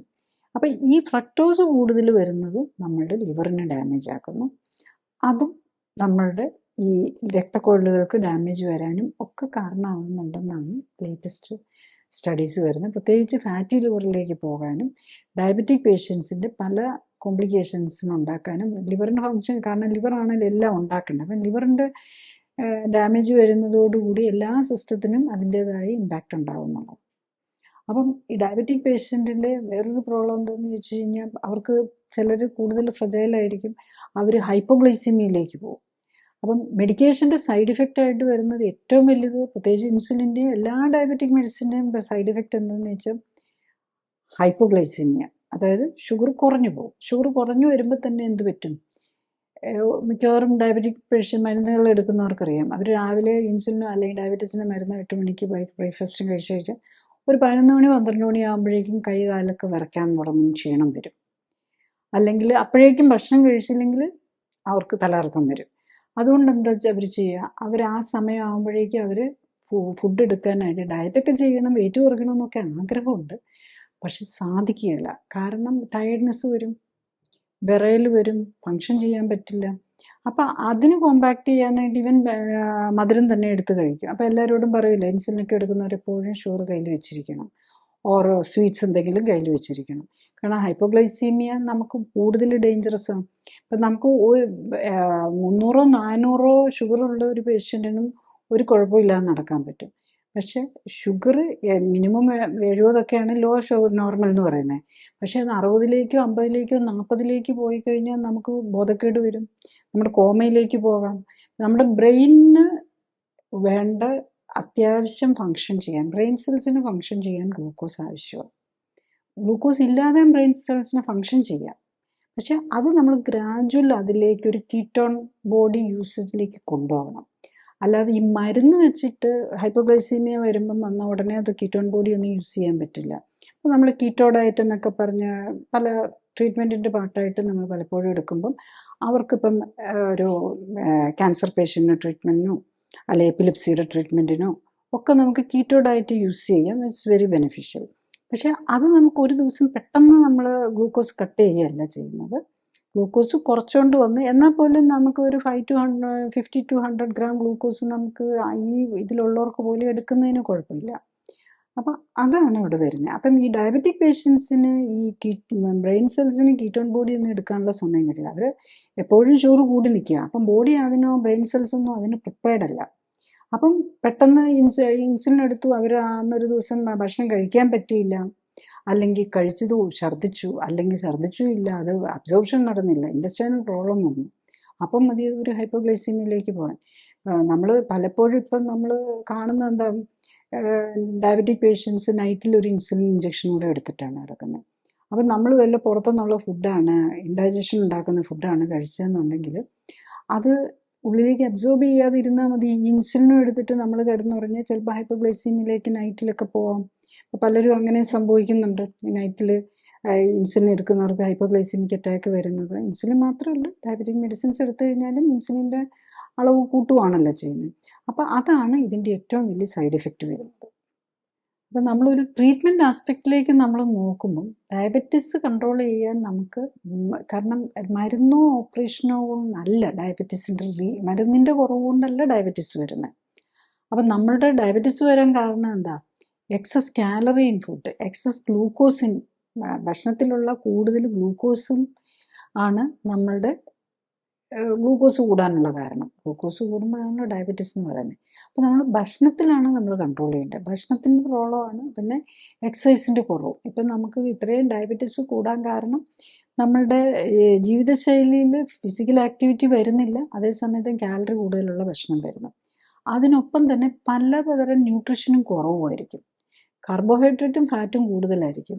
അതേസമയത്ത് നമ്മൾ ഈവൻ ഫാറ്റിൽ തന്നെ omega-3 കുറവായിരിക്കും, വൈറ്റമിൻസ് കുറവായിരിക്കും, മിനറൽസ് കുറവായിരിക്കും. അപ്പം ഇതെല്ലാം നമ്മളുടെ ആ കാലറി നമ്മളുടെ ബോഡിയുടെ മെറ്റബോളിസത്തെ തെറ്റിക്കുകയാണ് ചെയ്യുന്നത്. അപ്പം ബേസിക്കലി ഇതെല്ലാം മെറ്റബോളിക് സിൻഡ്രോമിൻ്റെ കീഴിലാണ് വരുന്നത്. വൺസ് ഡയബറ്റിസ് വന്നു കഴിഞ്ഞ് കഴിഞ്ഞാൽ കുറച്ച് നാളിനുള്ളിൽ മരുന്ന് നമ്മൾ ജീവിതശൈലി കറക്റ്റ് ചെയ്ത് ഡയബറ്റിസിൽ നിന്ന് റീവേഴ്സ് ചെയ്തില്ലെങ്കിൽ അവർക്ക് കുറച്ച് കഴിയുമ്പോഴേക്കും ഡെഫിനറ്റ്ലി ഓവർ വെയ്റ്റിലേക്ക് പോകും. മരുന്ന് ഉപയോഗിച്ച് നമ്മൾ ഡയബറ്റിസ് കൺട്രോൾ ചെയ്യാൻ നോക്കുവാണെങ്കിൽ, ഇൻസുലിൻ ഉപയോഗിച്ച് ഡയബറ്റിസ് കൺട്രോൾ ചെയ്യാൻ നോക്കുന്നവർക്കറിയാം, മരുന്ന് സ്റ്റാർട്ട് ചെയ്യുന്നതോടെ അവരുടെ വെയിറ്റ് കൂടാൻ തുടങ്ങും. പ്രഷർ ഇല്ലെങ്കിലും പ്രഷർ വരും. കൊളസ്ട്രോളും ട്രൈഗ്ലിസറൈഡും കൂടുതൽ ആദ്യം ഇല്ലായിരുന്നെങ്കിലും പതുക്കെ അത് വരാൻ തുടങ്ങും. അപ്പോൾ അതിനും കൂടെ മരുന്നെടുക്കേണ്ടി വരും. അപ്പം ഡയബറ്റിസ് തന്നെ ഹാർട്ട് അറ്റാക്ക് ഉണ്ടാക്കാം. പ്രഷറും കൊളസ്ട്രോളും അതും ഹാർട്ട് അറ്റാക്ക് കൂട്ടും. പിന്നെ ഒബേസിറ്റി വീണ്ടും ഹാർട്ട് അറ്റാക്ക് കൂട്ടും. അപ്പോൾ ഇങ്ങനെ ആഡ് ഓൺ ചെയ്ത് ഓരോരോ രോഗങ്ങൾ നമ്മളുടെ ഹാർട്ടിന് അറ്റാക്ക്, ഹാർട്ടിന് ഡാമേജ് വരുത്താവുന്ന രോഗങ്ങളും കൂടി വരുമായിരിക്കും വൺസ് നമ്മൾ മരുന്നിലേക്ക് പോകുമ്പോൾ. അപ്പം ബേസിക്കലി ഇതിൻ്റെ എല്ലാം കാരണം എന്താ? ജീവിതശൈലി രോഗമാണ്. ഡയബറ്റിസ് ആണെങ്കിലും ഹൈപ്പർ ടെൻഷൻ ആണെങ്കിലും ഡിസ്ലൈപ്പിഡീമിയ, കൊളസ്ട്രോൾ കൂടുന്നു, ട്രൈഗ്ലിസറൈഡ് കൂടുന്നു, ഫാറ്റി ലിവർ എല്ലാം ജീവിതശൈലി രോഗമാണ്. അപ്പം നമ്മൾ ജീവിതശൈലി കറക്റ്റ് ചെയ്തുകൊണ്ട് നോക്കിക്കഴിഞ്ഞ് കഴിഞ്ഞാൽ ഇതെല്ലാം മാറുന്നതേ ഉള്ളൂ. അപ്പം നമ്മൾ ഡയബറ്റിസ് റിലേറ്റഡ് ആയിട്ടുള്ള ഹാർട്ട് അറ്റാക്കിനെ പ്രിവെൻറ്റ് ചെയ്യണമെങ്കിൽ എന്ത് ചെയ്യണമെന്ന് നമ്മളൊന്ന് സമ്മറൈസ് ചെയ്ത് നോക്കിയാൽ, ബേസിക്കലി ഹാർട്ട് അറ്റാക്ക് വരാൻ കാരണം രക്തക്കുഴലുകൾക്ക് ഡാമേജ് വന്നു. രക്തക്കുഴലുകൾക്ക് ഡാമേജ് വരാൻ കാരണം ഗ്ലൂക്കോസ് കൂടിയതുകൊണ്ടാണ്. അപ്പം ഡയബറ്റിസും ഗ്ലൂക്കോസും അതുപോലെ തന്നെ ഇൻസുലിൻ കൂടുന്നതുമാണ് ഇതിന് കാരണം. അപ്പം നമ്മൾ അതിനെ ഡയബറ്റിസിനെ റിവേഴ്സ് ചെയ്ത് ഡയബറ്റിസ് മാറ്റിയാൽ മാത്രമേ നമുക്ക് ഹാർട്ട് അറ്റാക്ക് പ്രിവെൻറ്റ് ചെയ്യാൻ പറ്റുള്ളൂ. അപ്പം ബേസിക്കലി ടൈപ്പ് 2 ഡയബറ്റീസ് എന്നുള്ളത് 100% റിവേഴ്സിബിൾ ആയിട്ടുള്ള കണ്ടീഷനാണ്. ടൈപ്പ് 1 ഡയബറ്റീസ് എത്തിക്കഴിഞ്ഞ് കഴിഞ്ഞാൽ നമുക്ക് റിവേഴ്സ് ചെയ്യാൻ പറ്റില്ല. അവിടെ നമുക്ക് ഇൻസുലിൻ്റെ ഉപയോഗം വേണം. പക്ഷെ നമ്മൾ അത് ജുഡീഷ്യസ് യൂസ് ആവണം. ടൈപ്പ് 1 ഡയബറ്റീസ് പേഷ്യൻസ് ഏറ്റവും ലോ BMIയിൽ നമ്മുടെ ബോഡി കോമ്പോസിഷനിൽ കൊഴുപ്പിൻ്റെ അളവ് ആണുങ്ങളാണ് 10 to 15, ലേഡീസ് ആണെങ്കിൽ 15 to 25 ആക്കി നിർത്തണം. കൊഴുപ്പ് കൂടുന്നതനുസരിച്ച് ഇൻസുലിൻ അവിടെയും റെസിസ്റ്റൻസ്, ടൈപ്പ് 1 ഡയബറ്റീസിലും ഇൻസുലിൻ റെസിസ്റ്റൻസ് വരും. അതുകൊണ്ട് നമ്മുടെ ബോഡി കോമ്പോസിഷൻ ഒപ്റ്റിമൈസ് ചെയ്ത് ഏറ്റവും മിനിമം ഇൻസുലിനിൽ ഏറ്റവും ബെസ്റ്റ് ഡയബറ്റിക് കൺട്രോൾ കിട്ടിക്കാമെന്നാണ് ടൈപ്പ് 1 ഡയബറ്റിക് പേഷ്യൻ്റ് നോക്കേണ്ടത്. ടൈപ്പ് 2 പേഷ്യൻസ് നമ്മുടെ ജീവിതശൈലി കറക്റ്റ് ചെയ്യാൻ വില്ലിങ് ആണെങ്കിൽ 100% റിവേഴ്സിബിളാണ്. അത് മനസ്സിലാക്കുക എന്നുള്ളതാണ് നമ്മൾ ചെയ്യേണ്ടത്. ശരിക്കും നമ്മുടെ ഈ November 14th world diabetic day ആയിട്ട് നോക്കുന്നത്. അപ്പം WHO തീം ആണെങ്കിൽ പോലും ഇപ്പം ഓരോന്നിനുണ്ടല്ലോ ഒരു സ്ലോഗനും ഒക്കെ, ആക്സസ് ടു ഡയബറ്റിക് കെയർ ആണ്. ശരിക്കും പറഞ്ഞു കഴിഞ്ഞാൽ എല്ലാവർക്കും ഡയബറ്റീസ്, എല്ലാവർക്കും ഇൻസുലിനും, എല്ലാവർക്കും ഡയബറ്റീസിന് മെഡിസിൻ കൊടുക്കാൻ ഉള്ള സൗകര്യം ഉണ്ടാക്കണം എന്നുള്ളതാണ് WHO പോലും ചെയ്യുന്നത്. പക്ഷെ അവരുടെ കണക്കനുസരിച്ചും WHO അറിയാം ഇത് ജീവിതശൈലി രോഗമാണെന്ന്. അപ്പം ശരിക്കും പറഞ്ഞു കഴിഞ്ഞാൽ എന്താ നമ്മൾ ചെയ്യേണ്ടത്? Awareness to diabetes reversal and eradication. ശരിക്കും നമുക്ക് ടൈപ്പ് 2 ഡയബറ്റീസ് എന്നുള്ളത് നമുക്ക് ഇറാഡിക്കേറ്റ് ചെയ്യാം. നമ്മൾ പോളിയോ ഇറാഡിക്കേറ്റ് ചെയ്തതിനേക്കാളും എളുപ്പമാണ്. കാര്യം നമ്മൾ വാക്സിൻ കൊടുത്ത്, അത് നമ്മുടെ കയ്യിലല്ലല്ലോ, വൈറസിൻ്റെ കയ്യിലുണ്ട് ഒരു പരിധി വരെ കൺട്രോൾ. എന്നാൽ പോലും നമുക്കതിന് സാധിച്ചു. പക്ഷെ പോളിയോക്കാളും എന്തോരം ഡാമേജ് ചെയ്യുന്ന രോഗമാണ് ഡയബറ്റീസ്. ഡയബറ്റീസ് കാരണം കാഴ്ച പോകുന്നു, കിഡ്നി ഫെയിലിയർ വരുന്നു, ഹാർട്ട് അറ്റാക്ക് വരുന്നു, സ്ട്രോക്ക് വന്ന് പാരലൈസ്ഡ് ആവുന്നു, ആംപുട്ടേഷൻ വേണ്ടി വരുന്നു. അത്രയും ഇതായിട്ടുള്ളത് ഇതൊരു 100% റിവേഴ്സിബിൾ ആയിട്ടുള്ള സിറ്റുവേഷനാണ്. അതാണ് നമ്മൾ മനസ്സിലാക്കേണ്ടത്. 100% റിവേഴ്സിബിൾ ആണ്. ജീവിതശൈലി കറക്റ്റ് ചെയ്തതുകൊണ്ട് ചെയ്യാവുന്ന ഒരു രോഗത്തെ നമുക്ക് അതിനെ എപ്പോഴും നമ്മൾ മരുന്ന് കൊടുത്ത് മാനേജ് ചെയ്യാൻ നോക്കുന്നു. അവിടെയാണ് നമുക്ക് വന്നിരിക്കുന്ന വ്യത്യാസം. അതിലാണ് ഒരു ചേഞ്ച് വരേണ്ടത്. ബേസിക്കലി നമ്മൾ അതിൽ നിന്ന് ഷിഫ്റ്റ് ചെയ്ത് reverse diabetics and eradicate diabetes, type 2 diabetes at least, അതിലേക്കാണ് നമ്മൾ വരേണ്ടത്. അപ്പം ആ ഒരു നമുക്ക് എല്ലാവരും മനസ്സിലാക്കേണ്ടത്, നമ്മൾ ഇതിനൊരു സമ്മറൈസ് ചെയ്യുക അല്ലെങ്കിൽ ഒരു ചുരുക്കി വെച്ച് കഴിഞ്ഞാൽ, ടൈപ്പ് 2 ഡയബറ്റീസ് ആണോ അത് റിവേഴ്സ് ചെയ്യാൻ പറ്റുന്നതാണ്. അത് അവനോനാണ് അത് ഹാൻഡിൽ ചെയ്യേണ്ടത്. അത് മരുന്നോ ഹോസ്പിറ്റലോ അല്ല അത് ചെയ്യേണ്ടത്. അവനോൻ ഫുഡിലും എക്സസൈസും വെച്ച് ആവശ്യത്തിന് മാത്രം കഴിക്കുക. അത്യാവശ്യം നമുക്ക് ജോലിയുടെ ഭാഗമായിട്ട് ആർക്കും ഇന്നൊരു എക്സസൈസും വേണ്ടി വരുന്നില്ല. അതുകൊണ്ട് ബേസിക് ആയിട്ടുള്ള വ്യായാമം ചെയ്യുക, നമ്മളുടെ ജോലിക്കനുസരിച്ച് മാത്രം ഭക്ഷണം കഴിക്കുക, കാർബോഹൈഡ്രേറ്റ് കൂടിപ്പോകാതിരിക്കുക, കൊഴുപ്പിൻ്റെ അളവ് കുറച്ച്, നമ്മളുടെ ഓവർ വെയിറ്റ് ഉണ്ടെങ്കിൽ അത് കുറച്ച് കൊണ്ടുവന്ന് ഇൻസുലിൻ വർക്ക് ചെയ്യുന്ന സിറ്റുവേഷനിൽ ഇൻസുലിൻ എഫക്റ്റീവായിട്ട് ഇൻസുലിൻ റെസിസ്റ്റൻസ് മാറ്റാൻ നോക്കും. അത്രയും ചെയ്താൽ മതി. ശരിക്കും നമുക്ക് ഈസി ആയിട്ട് ഈ ഡയബറ്റീസും മാറ്റാം. ഡയബറ്റീസ് വെച്ചിട്ടുള്ള എല്ലാ കോംപ്ലിക്കേഷനുകളും നമുക്ക് ഒഴിവാക്കാൻ പറ്റുന്നതേ ഉള്ളൂ. നെക്സ്റ്റ് നമുക്ക് ഈ ഒരു പ്രാക്ടിക്കലായിട്ട് ഇപ്പോൾ ഒരാൾ ഒരു മനസ്സിലാക്കി, നമ്മൾ പോയി ഒരു ഇൻസുലിൻ ടെസ്റ്റ് ചെയ്തു, ഇൻസുലിൻ റെസിസ്റ്റൻസ് ഉണ്ട്, HbA1c 6.4 6.5 ഒക്കെ ആയി, ഒരു പ്രീ ഡയബറ്റീസിൽ നിന്ന് ഡയബറ്റീസിലേക്ക് മാറി. പക്ഷെ ഓൾറെഡി മരുന്നുകളൊന്നും എടുക്കുന്നില്ല. വെയിറ്റ് നോക്കി, നമുക്ക് കുറച്ച് 25 ഉള്ളൂ, അച്ഛനും അമ്മയ്ക്കും ഒക്കെ ആർക്കെങ്കിലും ഒക്കെ ഡയബറ്റീസ് ഉള്ളവരോ അല്ലാത്തവരോ വെയിറ്റൊക്കെ നോക്കി, നമ്മൾ BMI 25 അപ്പം നമുക്ക് എല്ലാവർക്കും നമുക്ക് ഈസി ആയിട്ട് നോക്കാവുന്നത് വെയിറ്റ് നോക്കുക, HbA1c നോക്കുക, ഇൻസുലിൻ ആവശ്യത്തിനുണ്ടോ എന്ന് നോക്കുക. ഇൻസുലിൻ നമ്മുടെ ബോഡിയിൽ ആവശ്യത്തിനുണ്ട്, HbA1c കൂടുതലാണെങ്കിൽ സ്വയം തന്നെ ചെയ്യാവുന്നതേ ഉള്ളൂ. ഡയറ്റ് നോക്കുക, എക്സസൈസ് സെൽഫായിട്ട് ചെയ്യാൻ പറ്റുന്ന എക്സസൈസുകൾ, മറ്റു രോഗങ്ങളൊന്നുമില്ല, ഒത്തിരി മരുന്നൊന്നും കഴിക്കാനില്ലാത്തവർക്ക് ഈസി ആയിട്ട് ഇത് ചെയ്ത് നോക്കാവുന്നതേ ഉള്ളൂ. എക്സസൈസ് ചെയ്യുക, മോഡറേറ്റ് ആയിട്ട് നമുക്ക് പറ്റുന്നത് പോലെയുള്ള എക്സസൈസ്. ഒത്തിരി ഓവർ വെയിറ്റ് ഉള്ളവരാണെങ്കിൽ നമ്മൾ ഈ ജോഗിങ്ങും ചാട്ടോ ഓട്ടോ ഒക്കെ പോലെയുള്ളത് ചെയ്യാതെ ഫ്ലോർ എക്സസൈസ്, കിടന്നുകൊണ്ട് ചെയ്യാവുന്ന യോഗയൊക്കെ പോലെയുള്ളത് ചെയ്യുക. പിന്നെ സ്വിമ്മിങ് പോലെയുള്ള എക്സസൈസ് ചെയ്യാം. ഫ്ലോർ എക്സസൈസ് അല്ലെങ്കിൽ സ്വിമ്മിങ് ആണ് നമ്മൾ അവർ ചെയ്യേണ്ടത്. അത് എക്സസൈസിൻ്റെ പാർട്ട്. പിന്നെ ഡയറ്റിൽ എന്ത് ചെയ്യണം? മെയിനായിട്ട് കഴിക്കുന്ന ലീഫി വെജിറ്റബിൾ ആയിരിക്കണം. അതുപോലെ പയറുവർഗ്ഗങ്ങളും നോൺ വെജ് ഐറ്റംസും കഴിക്കാം. പിന്നെ വെജിറ്റബിൾസ് എന്തെങ്കിലും കഴിക്കണം വാട്ടറി ആയിട്ട്. പിന്നെ ഈ ഫുഡ് തന്നെ ഒരു സൂപ്പ് ഫോർമാറ്റിലാക്കുക. അപ്പം നമുക്ക് ഇപ്പം ഒരാൾ ഈ പറയുന്നത് പോലെ ഒരു 160 സെൻറ്റിമീറ്ററുള്ള ഒരു ലേഡി, അവർക്കൊരു 70 കിലോ ഉണ്ട്. അവർ പോയി നമ്മളിപ്പം ഡയബറ്റീസ് സസ്പെക്റ്റ് ചെയ്തു. ഓക്കെ, അപ്പോൾ 70 കിലോ ഉണ്ട്, ഡെഫിനറ്റ്ലി ഒരു 10-15-20 കിലോളം ഓവർ വെയിറ്റ് ആണ്. അപ്പം അത് മനസ്സിലാക്കാം. അത് കാരണം എന്താണെന്ന് ചോദിച്ചാൽ നമ്മൾ ഹൈറ്റ് -110 ആണ് ഐഡിയൽ ഏകദേശം ആയിരിക്കേണ്ടത്. ഹൈറ്റ് -100 ആണ് മാക്സിമം ആകാവുന്നത്. അപ്പോൾ 160 സെൻറ്റിമീറ്റർ ഉള്ള ഒരാൾക്ക് മാക്സിമം ആകുന്ന 60, ഇവിടെ ഓൾറെഡി 70 അപ്പോൾ ഏതായാലും ഒത്തിരി ഓവർ വെയിറ്റാണ്. പിന്നെ ഐഡിയൽ വെയിറ്റ് എന്ന് പറയുന്നത് ഹൈറ്റ് -110 ആണ്. അപ്പോൾ 160 സെൻറ്റിമീറ്റർ ഉള്ള ഒരാൾക്ക് 50 കിലോ ഒക്കെ മതി, അതാണ് ഐഡിയൽ. അപ്പം already almost max 10 to 20 kg കൂടുതലായിട്ടിരിക്കുകയാണ്, എക്സസ് ഫാറ്റ് ഉണ്ട് ബോഡിയിൽ. അപ്പോൾ അത് കുറയ്ക്കാനായിട്ട് നമ്മൾ ചെയ്യുമ്പോൾ നമ്മൾ ഫാറ്റ് യൂസ് ചെയ്യാൻ പറ്റണം. അപ്പോൾ ഇങ്ങനെയുള്ള ഒരാൾ എന്താ ചെയ്യേണ്ടതെന്ന് വെച്ചാൽ ലീഫി വെജിറ്റബിൾസ് ഒരു 100 to 200 gram ലീഫി വെജിറ്റബിളോ അല്ലെങ്കിൽ വാട്ടറി ആയിട്ടുള്ള വെജിറ്റബിൾസ് കഴിക്കുക. അതിൻ്റെ കൂടെ വേണമെങ്കിൽ കുറച്ച് നോൺ വെജ് ഐറ്റംസ്, ഫിഷോ, നമ്മൾ മലയാളികളല്ലേ, എല്ലാവർക്കും ഫിഷും മീറ്റും ഒക്കെയാണ് വേണ്ടത്. ക്യാൻ ആഡ് സം ഫിഷോ മീറ്റോ നമുക്ക് ടേസ്റ്റിന് വേണ്ടി ആഡ് ചെയ്യാം. ഓർ പയറുവർഗ്ഗങ്ങൾ, അത് വെച്ചിട്ട് ഒരു സൂപ്പ് പോലെ ഉണ്ടാക്കി 3 നേരം കഴിക്കുക. അത് കഴിഞ്ഞിട്ട് നോക്കിക്കഴിഞ്ഞ് കഴിഞ്ഞാൽ എക്സസൈസും ചെയ്ത് കഴിഞ്ഞ് കഴിഞ്ഞാൽ ഒരു 3 മാസത്തെ ആവറേജ് എന്ന് പറഞ്ഞാൽ 3 മാസത്തിനൊന്നും വെയിറ്റ് ചെയ്യണ്ട. ഷുഗർ മാത്രം നോക്കാൻ പോകണ്ട, HbA1c തന്നെ നോക്കുക. ഒരാഴ്ച കൊണ്ട് HbA1c കുറഞ്ഞിട്ടുണ്ടാവും. നമ്മൾ അവിടെ കുറയ്ക്കേണ്ടത് അരി, ഗോതമ്പ്, മധുരം, ബേക്കറി ഐറ്റംസ്, ഫ്രൂട്ട്സും ആണെങ്കിൽ, ഫ്രൂട്ട്സ് വല്ല ഓറഞ്ചൊക്കെ പോലെ വാട്ടർ ആണെങ്കിൽ പിന്നെ ആഡ് ചെയ്യാം, അല്ലാത്തതും കൂടെ കുറയ്ക്കുക.